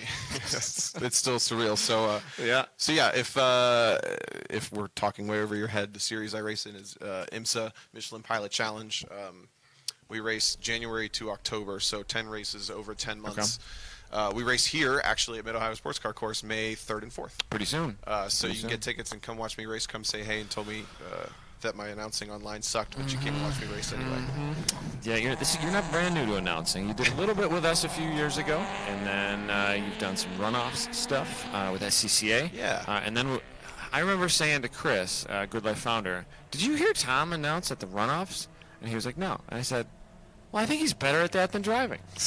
So, that's bad for my... so maybe we'll take you out of the car, Tom. We get more Just valuable put me out to places to pasture. put you. I'm going to have to come up with a catchphrase. I can't steal someone else's, but... Look at those Sunday Cup cars. Having a good old time out there, man. man. Keyhole. Back to what's happening and stop making it about me. That's I'm still all right. scrolling through comments here. I'm looking for a power outlet. Power outlet. Right.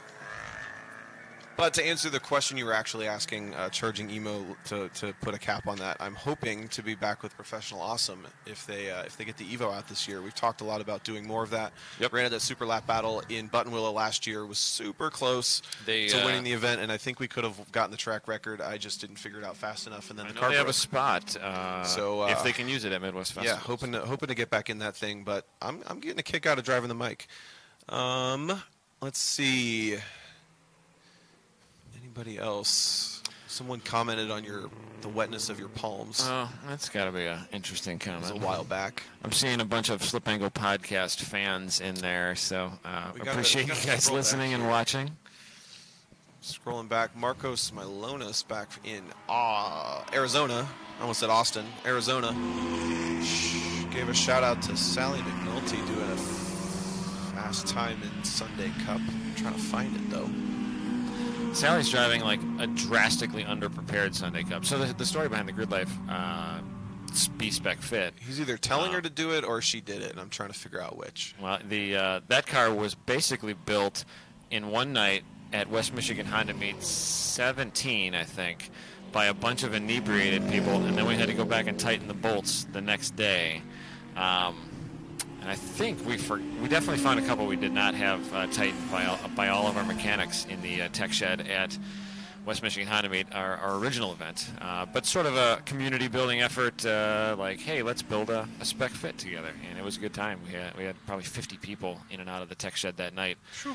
Basically, it's suspension and brake pads and tires. So, all right.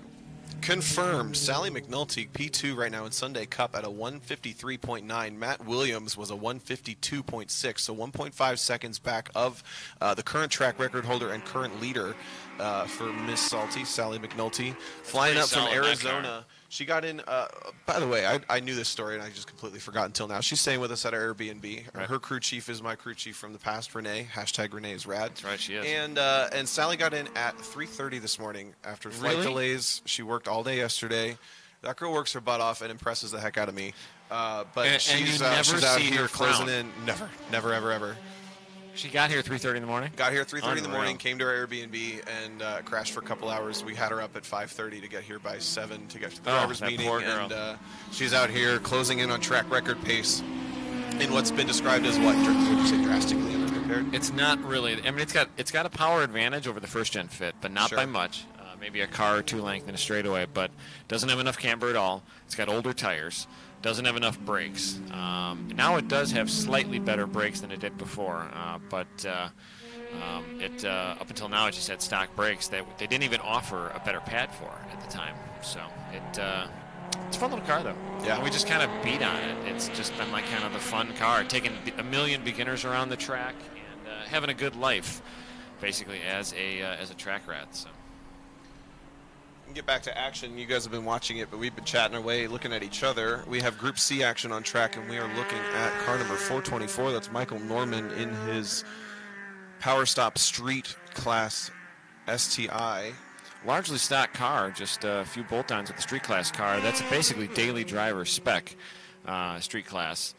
And 200 tread-wear tires, single adjustable shocks. On boosted cars, you're only allowed to go 20% over factory boost, no changed components, no internal components. Largely stock cars. I mean, very unmodified for your average Subaru. Also, that's Will Young's GLTC car out there again, so he may still be working on some hardship stuff. Yeah. Being shown, not scored, but shown on track. So, yeah, he is out there. Which is extra brave because he's got a race in, 10 minutes? And he moved up quite a ways in the grid. He's up to nearly mid-grid in GLTC coming up in just a few minutes. So might be fighting the demons of a corroded terminal electricity car.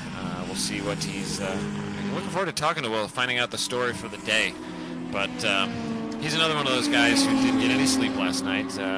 Finished the car barely. Got here in the middle of the night. Right.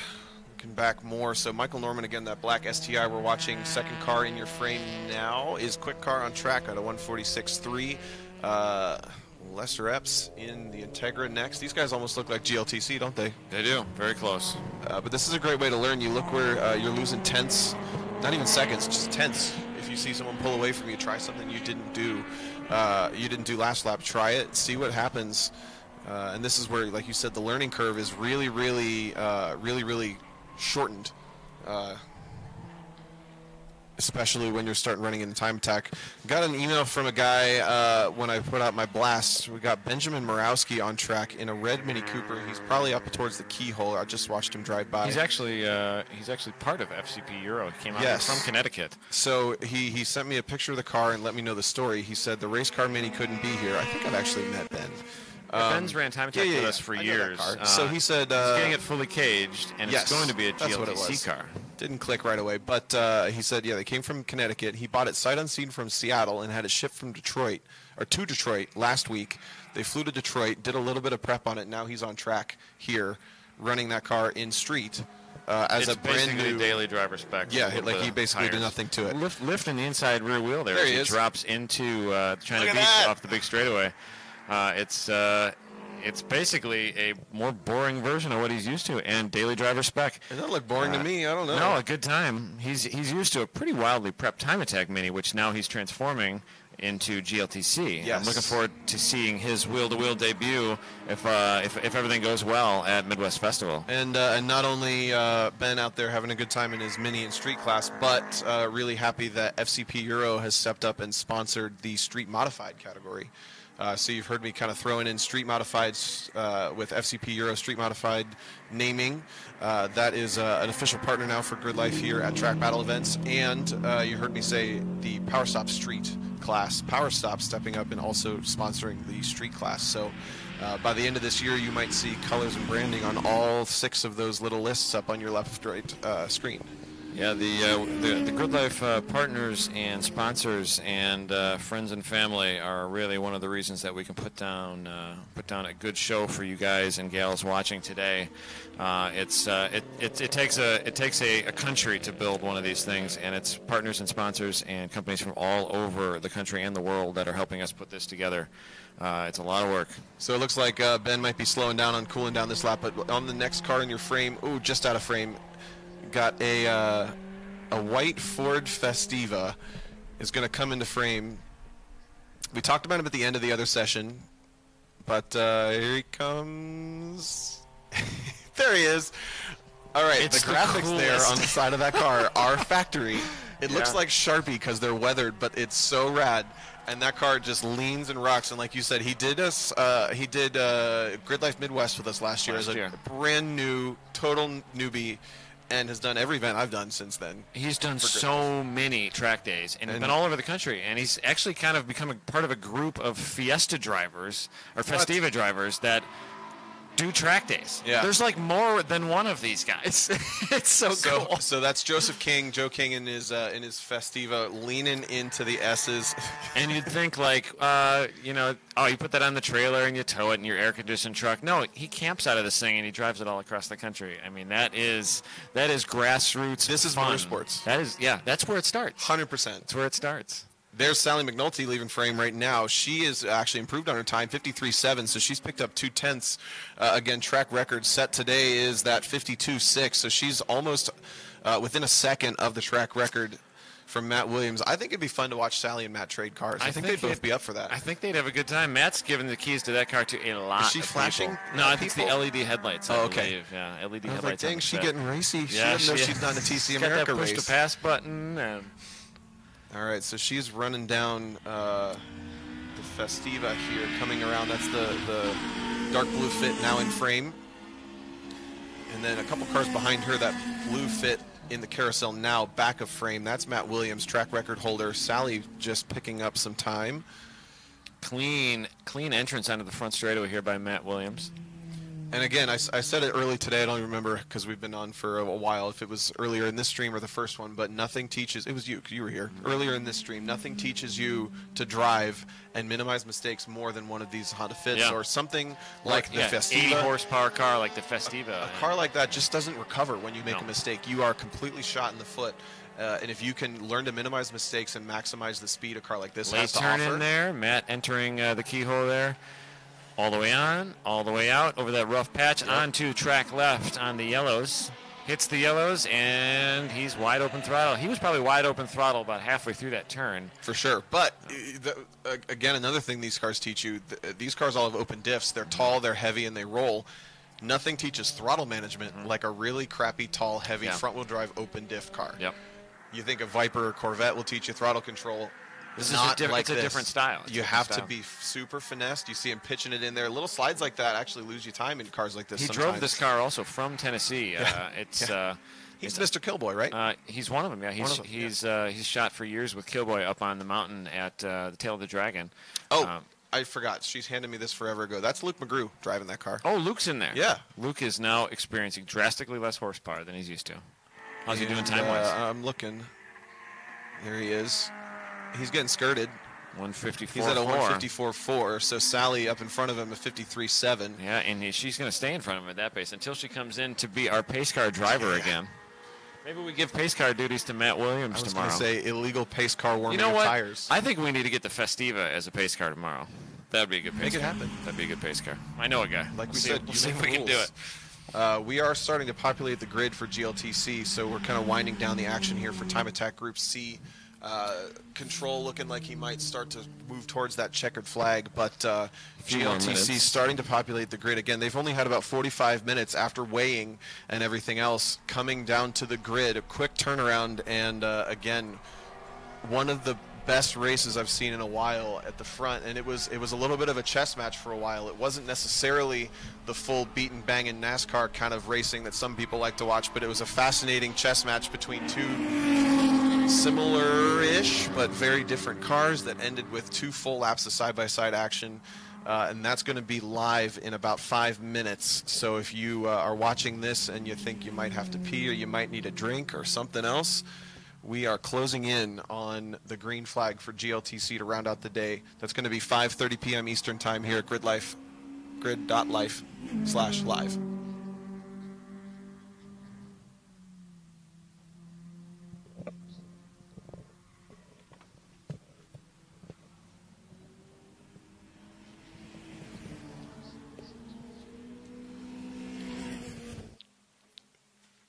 Where'd you go?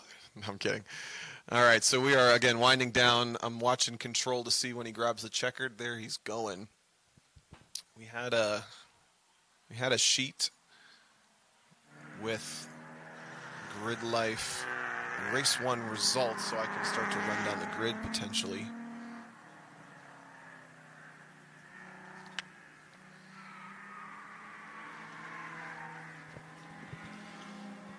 And I'm getting word from Timing and Scoring that there's a dropped transponder on the track between turn 5 and 6. Any chance that could be... might be Tony Calabrese. Tony Calabrese, yeah. I'm going to have to make a radio call here. All right, this could be fun to watch. We have Luke McGrew and Sally McNulty onto the front. Oh, it's checkered. I forgot. They were going to run together, I think. Could have been fun. Trying to run down a little bit more. We actually had Michael Norman continue to improve fast car on track. Les Epps, Ben Skidmore, top 3.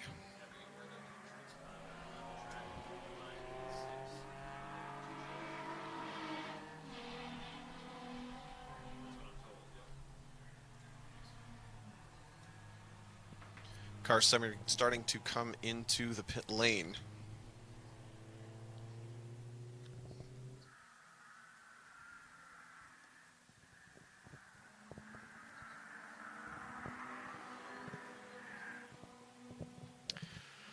We'll have probably a small pause while that piece of equipment is fetched off of turn 5, or between 5 and 6, and then we will be on to the final heat of the day. GridLife Touring Cup Race 2, the second ever GridLife Touring Cup race, led by Erica Till, chased by Aaron Lichty for P1 and P2, based on the finishing results of their first race. So I don't know how many viewers we have right now, but all of you should copy-paste that link in your search bar onto whatever social media you have so that we get this GridLife Cup race, Race 2, out to the world, and it's going to be a barn burner, I think, if it's any indication from Race 1. Scrolling through some comments as right we now. said, like, this is the purpose behind GridLife Touring Cup isn't to compete with anyone. this is to show wheel to wheel to a new crowd, the crowd that watches Grid Life. Yeah. And that we hope will be nothing but upbuilding to everyone and all sanctioning bodies. And it's just not something that a lot of people see at club racing. So we do have some of the eyes on it. So let's keep sharing. We really appreciate any shares, any likes you guys can give. Tell your friends. We have a whole stream of comments complimenting and cheering for and rah-rahing the body roll of the Festiva. It's the best. I had one, reminds me of a 2CV. I don't even know what a 2CV is. One of those old That's a Citroens. Citroen. Yeah. I can't They're picture it, though. in a bunch of movies. Oh, yeah. You can't picture it? I can't picture what a 2CV is. It's like a really wonky-looking... is that the one with the wheels are half covered in the back? Yes. Oh, really wonky beetle-looking thing. Back through. Oh, yeah, I know what that is. Yep. Yeah, it's sort of a squared version of that. Charging Emu, Jackie Ding, Bumper Destroyer. That'll happen. Sounds like a good cop show. I'd watch that show. I would. Watch we that did. show. We just did. All right, Grid Life Touring Cup Race 2, rolling from the grid onto the pit lane. Again, these guys starting in finishing order from Race 1. Race 1 was the Eric Coutil, Aaron Lichty show. These guys finishing at the line 0.244 seconds apart, having qualified 0.16 seconds apart. So these guys over the entire 15-minute race averaged less than less than a tenth of a second per lap apart, 100th of a second per lap apart. They will start on your front row with Eric Coutil getting the tip once again as pole sitter. Robert Medicheri, though, I think one of the cars to watch in his E36 M3. That's going to be a heavier, torquier, bigger wheeled car. We saw him one of the quickest cars on the track, if not the quickest, at the very end of that race. He's going to start third, right in behind Eric Coutil. Look for him to jump the start. Dave Montgomery starting fourth, falling a little bit off of that race. He actually notified us that he was starting on sticker tires, and sometimes these sticker tires from race one, or from a fresh set, don't like getting beat up really hard right away. He did that. They need that little curing period. So he's actually switching back to some scuffs. He's taking a penalty and starting from the back. So Dave Montgomery was going to finish and start in fourth. We see him at the back of the grid right now, which promotes DJ Alessandrini up into the second row. He's going to start fourth place in that donated race car. Second race start now for DJ Alessandrini, becoming an old pro. Jake Jorgenstad was sixth, will start fifth, and I will no longer confuse you with that. Changes all the time. Jake Jorgenstad starting fifth in his 9th Gen Civic SI. Scott Robertson, a driver we didn't talk about a ton, but he had a good drive up towards the field. One of our novice drivers, novice provisional drivers, sent me a little message here. That's going to be a yellow and orange red, yellow, orange combo. NB Miata. He actually came through our beginner program. Yeah. Had the car caged upon recommendation of somebody on Slip Angle Podcast. Jeremy Lucas mentioned, I think McMahon Racing. Had the car caged in order to safely complete one lap of America last year. He wanted to have some good safety behind him, and now he has now made his wheel-to-wheel debut. He's got a lot of seat time, drives all over the place, did well at him and his co-driver did very well at One Lap of America, especially for stock NB Miata. It just had stock wheels even. Just out there to have a good time. Cage. Awesome. Cage was the mod. So, all right, cars on course. We are starting our warm-up lap, so we're going to run down the rest of this starting order. Emil Tab was starting 7th. Mike Taylor working his way up from dead last. I almost slipped there. Dead last in the Squirrel Civic. We'll point him out when he comes out of the pit lane. Going to be next car out there. There's Mike with the red splitter. Bill Griffin worked his way up, all just behind Chris Tuttle. They're going to start side by side in 9th and 10th. This should be Trevor DeJournay now switching into the Jolt Ferenczi red Type R or GSR Integra, wiggling there at the back of your screen. Nathan Bookbinder, Jeremy Boysen, Chase Heikkila, Derek Yarbrough, Dr. Kevin Buss, Blake Meredith, and JT Murray rounding out the entire field here. So there's a great look at who I think we need to keep close eyes on. Rob Manucheri, the black and red BMW E36. That car is, again, the heavier, torquier, bigger wheel, bigger tire car in the top grouping here. He was quick, a slow builder, but quick through the end of the race, especially. If he can get a good start in front of these more nimble Hondas and Miatas, it's going to be a really, really interesting dynamic. I think a lot of this is going to come down to the start also.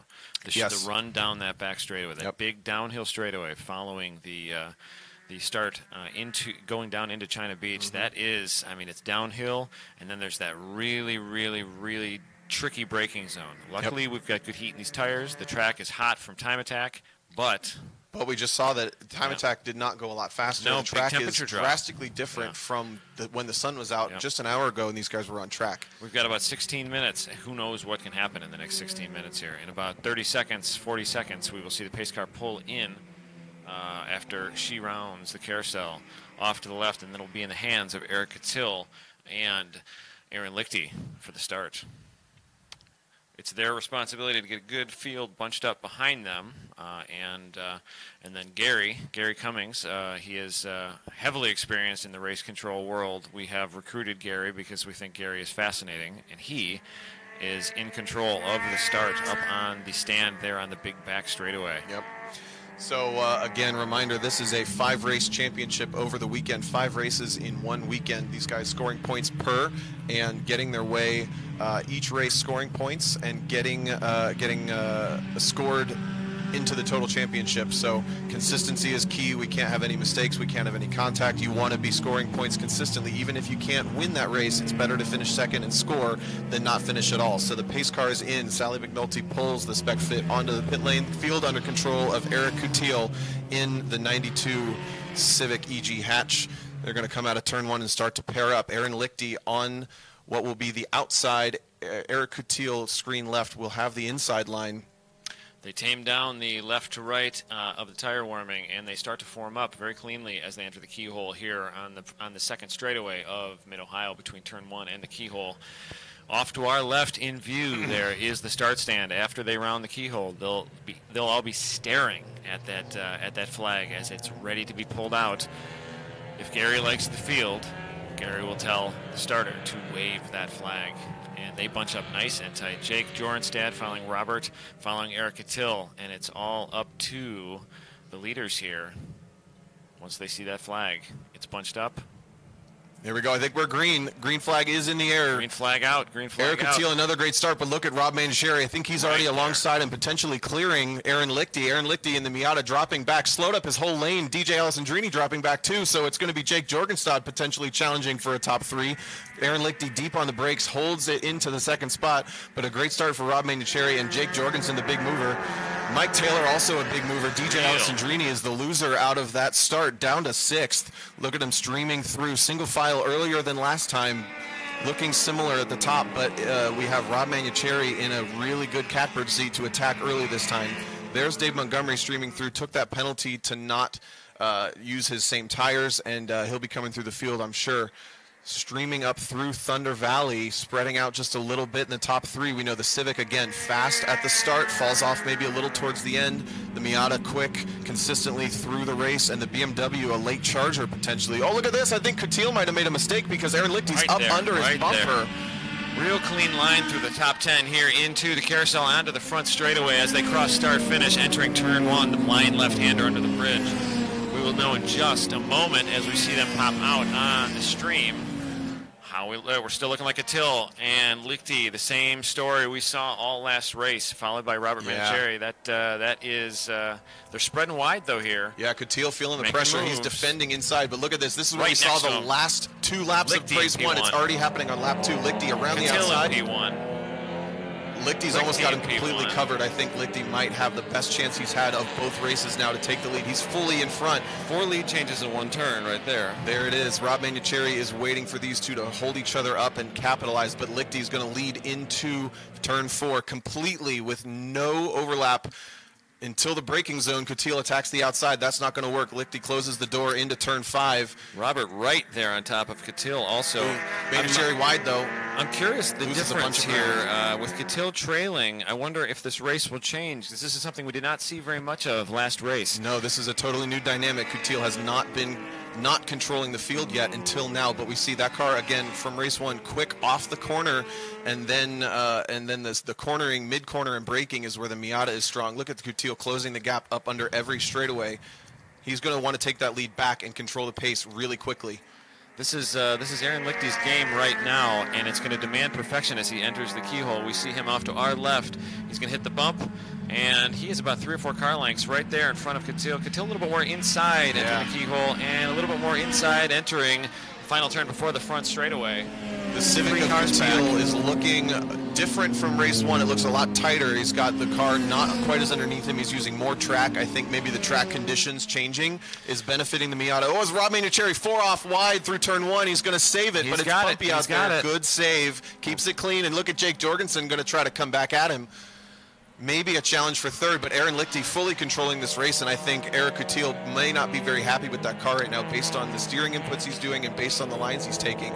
May not have the front grip he had an hour ago. Currently our times right now, Aaron Lichty with that first lap, a 138.582. Eric Coutil, a 139.630. Robert Manicherry, a 138.971. Jake Jorgensen with a 140.098. So less than 2 seconds there between the top 4. Mike Taylor, a strong move up into P5. His best of the race. First lap here, 141.180, followed by DJ Alessandrini with a 41.3. And Mike didn't have a lot of seat time because of all of the broken windshield. Realistically, that was his first seat time besides 1 lap in front of beginners. Yeah. So he's feeling the car out. A lot of changes made in Mike Taylor's car. Look at this. Car's on frame right now. The Mike Taylor car is the red splitter we talked about. He is dropped behind DJ Alessandrini. So Alessandrini making moves after a weak start. Got a little swallowed up after not great start from Aaron Lichty either. That whole row of cars was balked a little bit, and DJ just kind of got swallowed up. Alessandrini's on a charge back now. More power there for that back straight. Yes. Mike Taylor has swapped because of the engine problem he had. Look at the back end of that car rotating, though. At the Road Atlanta Majors, car crashed and then a broken sleeve, a freak failure, as we see the guys come out of the front straight here. All right, Coutil. Mike's got a stock motor in that car right now, so still strong back there. The top force, third through sixth spreading out, but at the front, I think Coutil needs to rally right now and hold on to Lichty. As Manicherry has recovered from a couple of mistakes. 38.5, 39.6, and a 38.9 for Manicherry. Yep. Still tight times, real similar pace, lap time-wise. They're making speed in different ways with Aaron Lichty out front, but the gap is not changing. This is the same gap we saw at the beginning of the last lap. Yeah, it's stabilized for sure. So Coutil had a rough lap there on lap 2. Car might be coming together underneath of him here, though. We'll see. He's got to run this lap. Look at that. Right there, diving into China on the Beach. brakes, almost shows the nose. Lichty gives him the room. Good heads-up awareness there. He knows he can't take risks by slamming doors this early in the race. The back end of the Civic looking more lively now. Right there, right on the bumper. And he's up underneath the bumper. We've got a race again, boys. This back section here might be a strong area for Coutil. The Miata, though, obviously very composed and well driven. This is where we saw the Miata quick in race 1, but it could have just been because Coutil was defending slightly and being a little more careful in race 1 as he was leading. Now he's under attack, in attack mode, I should say, for race 2. Look at that. Bookbinder just pulling in. Unfortunate to see that cool Integra pull in. He might be having engine problems. A lot of new electronics underneath that car, but glad to see him out here racing. Another driver on the move. They just changed frames, but DJ Alessandrini is definitely closing the gap up to Jake Jorgensen. So we might have a battle for 4th coming up. Those 2 white Civics there and there, 9th and 8th gen respectively. Similar cars power-wise. A little bit more aero under Jake's car. But DJ almost a full second faster on the last lap, and they've just finished another lap where DJ was almost a full second again. DJ taking big chunks out of the lead Jake had. DJ was on smaller tires, but I think they are fresher than Jorgensen's. And I believe Jorgensen is on 100 treadwears. I could be wrong. I'm pretty sure he is. So fast lap tire choice. Fast lap of the race that time by was Eric Coutil, barely. Nope. Yes, it was. He's second place, but and the gap is definitely stabilized. We'll see if Coutil can get another run. What is interesting, I thought the Miata might draft the Civic better, but it looks like the Civic's getting a big dig off of the back of that Miata with that huge wing.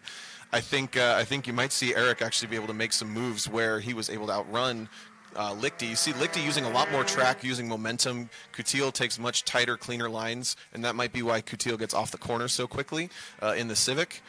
But these two super tight up under the Honda bridge, out of our view. Going to wait a second until they get to Thunder Valley. Rob Manucheri looks like he's struggling with the front end of that car a little bit, but DJ Alessandrini ready to tack for fourth. 37.566 that last lap around for Aaron Lichty, and a 37.520 for Catil, just underneath of Lichty's time. Big real rotation tight, from Lichty through 11 right here. And DJ's car's been doing it a lot too. The second Civic, see if it does it. Not that lap, but you see big pivots from the rear end of those front-wheel drive cars. Top two still glued together, but in reverse order from race one. We are 7.5 minutes into the race, so call it halfway or so. Halfway, yeah.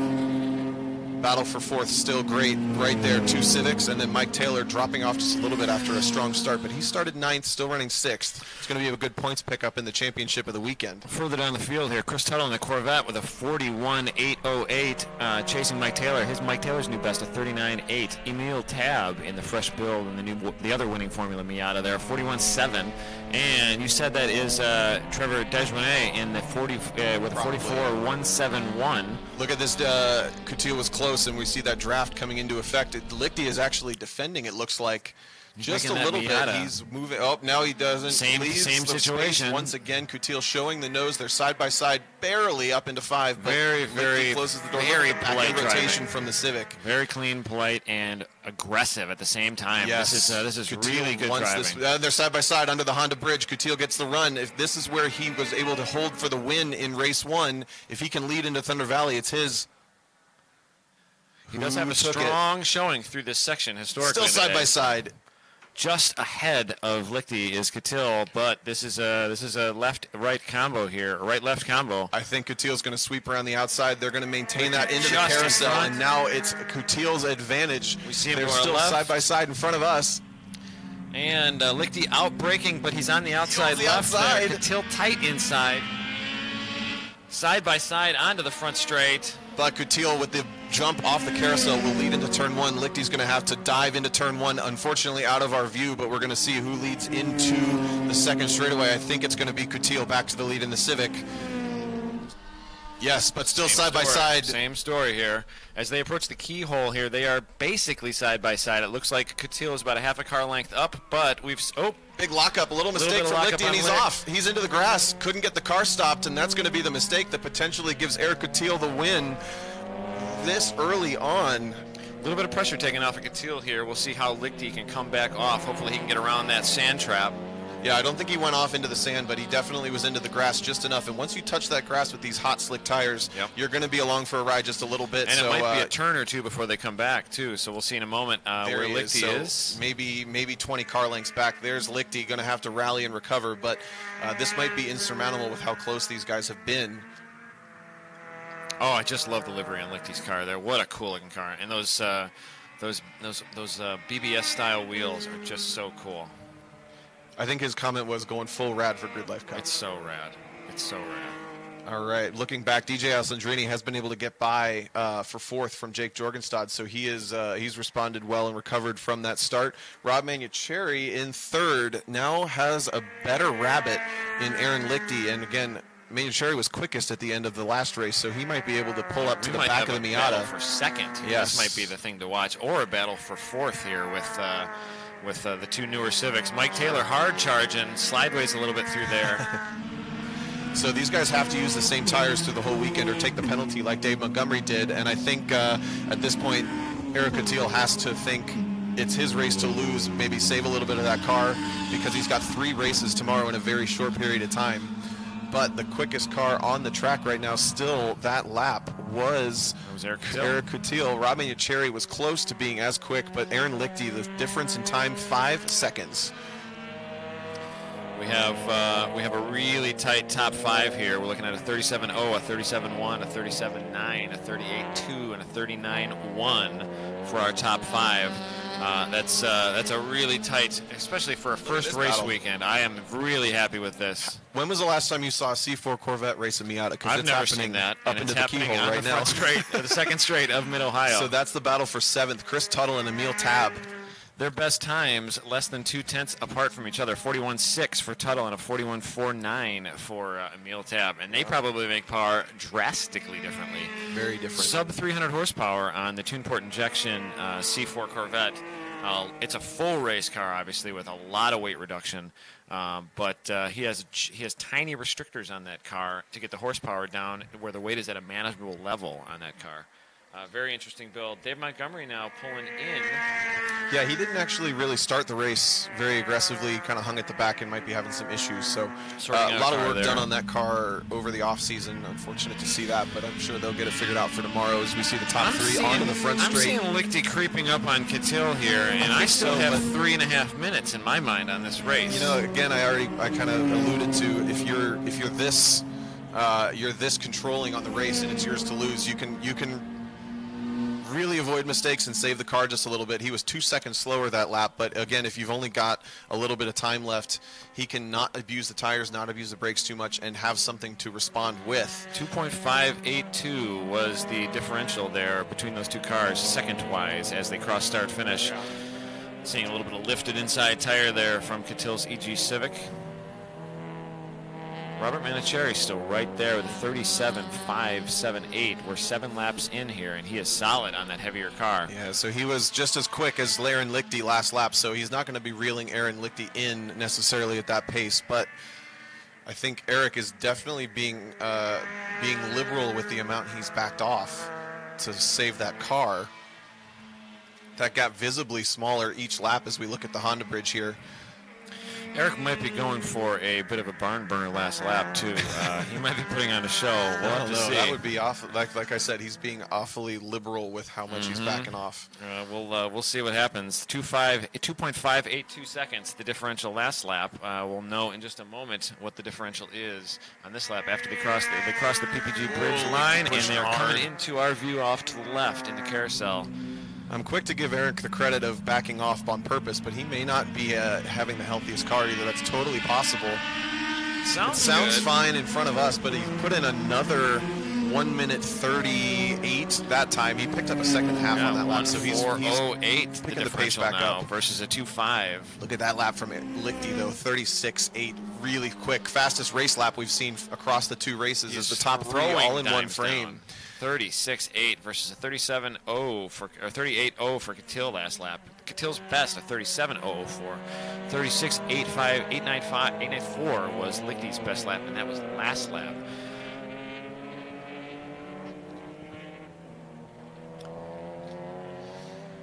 Emil Tab coming into view here. This fresh build, really cool livery. It's basically a car that he built in his garage, and then he brought it to work at the winning formula, scaled it, and hasn't even seen the dyno. He got the dyno graph from the previous owner of the engine and ECU, so he's basing his power numbers off of that. A solid start. He's about a second and a half off of race pace here, and I'm sure he's going to find that. He's a very experienced driver. He's a Jim Russell School mechanic previously, and did a lot of pro mechanic work for Formula Mazdas and Formula Atlantics. Very, very experienced mechanic working there with his boss, Aaron Lichty, who's currently P2. All right, white flag in hand at start-finish, which means we have one carousel and one more lap to go. We have an awesome battle right at the back that's coming up on. That is scrolling. That's Kevin Buss and Scott Robertson battling for 14th. They're going through turn one right now, just in front of our leaders. So they're not going to give any if the leaders come up on them, because they're battling their own. White flag out. But again, white flag. Eric Catil with the lead. Check this battle. This is again for 14th, but they're racing each other just as hard as Eric and Aaron were earlier on. A T3 S2000 is largely stock. I mean, it's got basically stock everything. I looked underneath the hood of that thing in tech inspection last night, and it's bone stock. And it's like a brand new S2000. It has all it's seen. Look at the power difference there. Look at that. More top end there. That's wild. We'll see what Robertson's got for him in that back section. A few more mods on Robertson's Miata. Nice clean drop into the brake zone for Robertson. Reels him back in about 4 or 5 car lengths, and he's back within about 3. All right, we got a battle for the lead somehow. I don't know how this happened, but Eric Catil has Aaron Lichty right on top of them. Chasing that battle we were just ran watching. a 36 last time by, but Lichty is so fast, 36.2. he still just ran Eric down. I think Eric kind of took it easy for a lap or two and realized, like, oh man, I gotta go. And now they're battling for the lead. It's going to be in the Thunder Valley right about now if we can cut, hopefully, to get that battle. Derek Yarbrough and Chase traffic's Helka. going to be a factor. Coutil clears him. Lichty will not. Clean running, though. It was clean, but that's going to take away any shot for Aaron Lichty to take the win. Coutil tidy coming into the carousel, still real close. But I think this one is his again. It was tighter than we expected, but Eric Coutil takes win 2 for 2 in the 82 car for Eric Coutil. Really Aaron makes Lichty you wonder right behind. If that one brake lockup, and that was it. That was it. That might have been Lichty's race. Lichty clawed back 5 seconds, though. Yes. Again, there's DJ Alessandrini taking 4th. We missed Rob Manucheri coming through in 3rd. Jake Jorgenstad right there taking 5th. So a similar top 5 to race 1, but look at these guys fanning out, giving each other the thumbs up.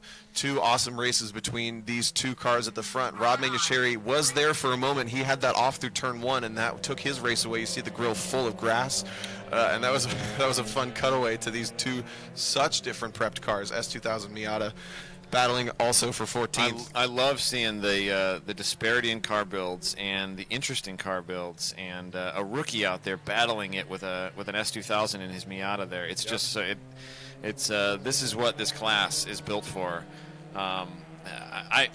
I always kind of envisioned this class having a great epic battle in the top 5, and then having like 7 other battles throughout the field. So we're seeing that forming up.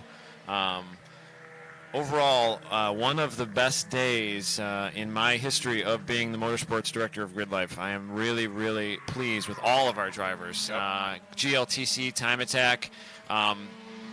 Literally, we had one of the best days we've ever had. I really thank all the drivers and all the staff, all the volunteers who can make this possible, and the live stream team, obviously putting in the work here. 12 camera shoot, 4-man cameras. It's an investment into the future of the sport, and hopefully the people watching are seeing a good time filling up your Saturday with some of the best club racing, especially at Mid-Ohio, that I've ever seen. This has been a good day. Couldn't agree more. I had a blast sitting up here watching all this action. They succeeded in our challenge to make us jealous. We are not there. I wish I was. Yeah, we're gonna have to get some cars together. Maybe we can broadcast from the cars. That might help. I like that idea. We got to get us some good mics. The motorcycle mics inside the helmets. We could probably pull that off. There you go. So we'll do some points tally over the night, and we'll check in again tomorrow. So this is our first full big chunk broadcast for GRIDLIFE Live. Tomorrow the schedule is different. It is different. We're ending competition a little earlier in the day, so you will have competition in the morning. Yep. And then blocks of it around lunchtime. The last race of the day will end at 3:20 p.m. with GLTC, and then we have a block of HPDE to end the weekend. So tune back in tomorrow. We would love to see you. We'll share it all over, and we would really appreciate it if you guys would too. Yep. Give us your feedback. We appreciate all you guys that hung with us in the comments and watched all that action. Again, GLTC starts the day off tomorrow. I think we go live at 9:30 a.m. GLTC on track at 9:40. Back-to-back again with Time Attack, Race, lunch break, Time Attack, Race, Time Attack, Race. It should be a good day. It'll be a big chunk. We'll be here. Hope you will be too. It looks like it might be decent weather too. Maybe we have a decent weather weekend at Mid-Ohio. So I'd watch a rain race. I certainly would also, especially at all these guys hate me right now. The notoriously slick track that is Mid-Ohio in the rain. Lots of sealer and lots of life into this pavement, so it brings out all the demons this track has to offer when it's wet. Great equalizer. It is, especially at this track. So last bit of GLTC cars coming in. We did have a little bit of attrition. So about 14 cars finishing that race. Yeah, a couple cars pulling in. I saw Nate Bookbinder. I saw Emil Tab. Dave Montgomery. A couple non-starters. We actually had a couple cars go home already, too. So the field thinning just a little bit, but we'll tally the championship points for you overnight. Again, 5 races. Cumulative points is the winner. Eric Coutil, perfect so far. Aaron Lichty, 2 second places. So they're starting to put a gap on the field. But with that, the safety trucks are starting to come in, and I think it's time for some dinner. Let's roll the ridge lines, and I think there is there's plans on track. There's a bicycle race later tonight. That sounds awful. I don't like physical I exercise. think it's time for some pizza. So. Heck yeah, there we go. That's my speed. Thank you, everybody, and great job, Tom. We appreciate you guys tuning in. See you tomorrow.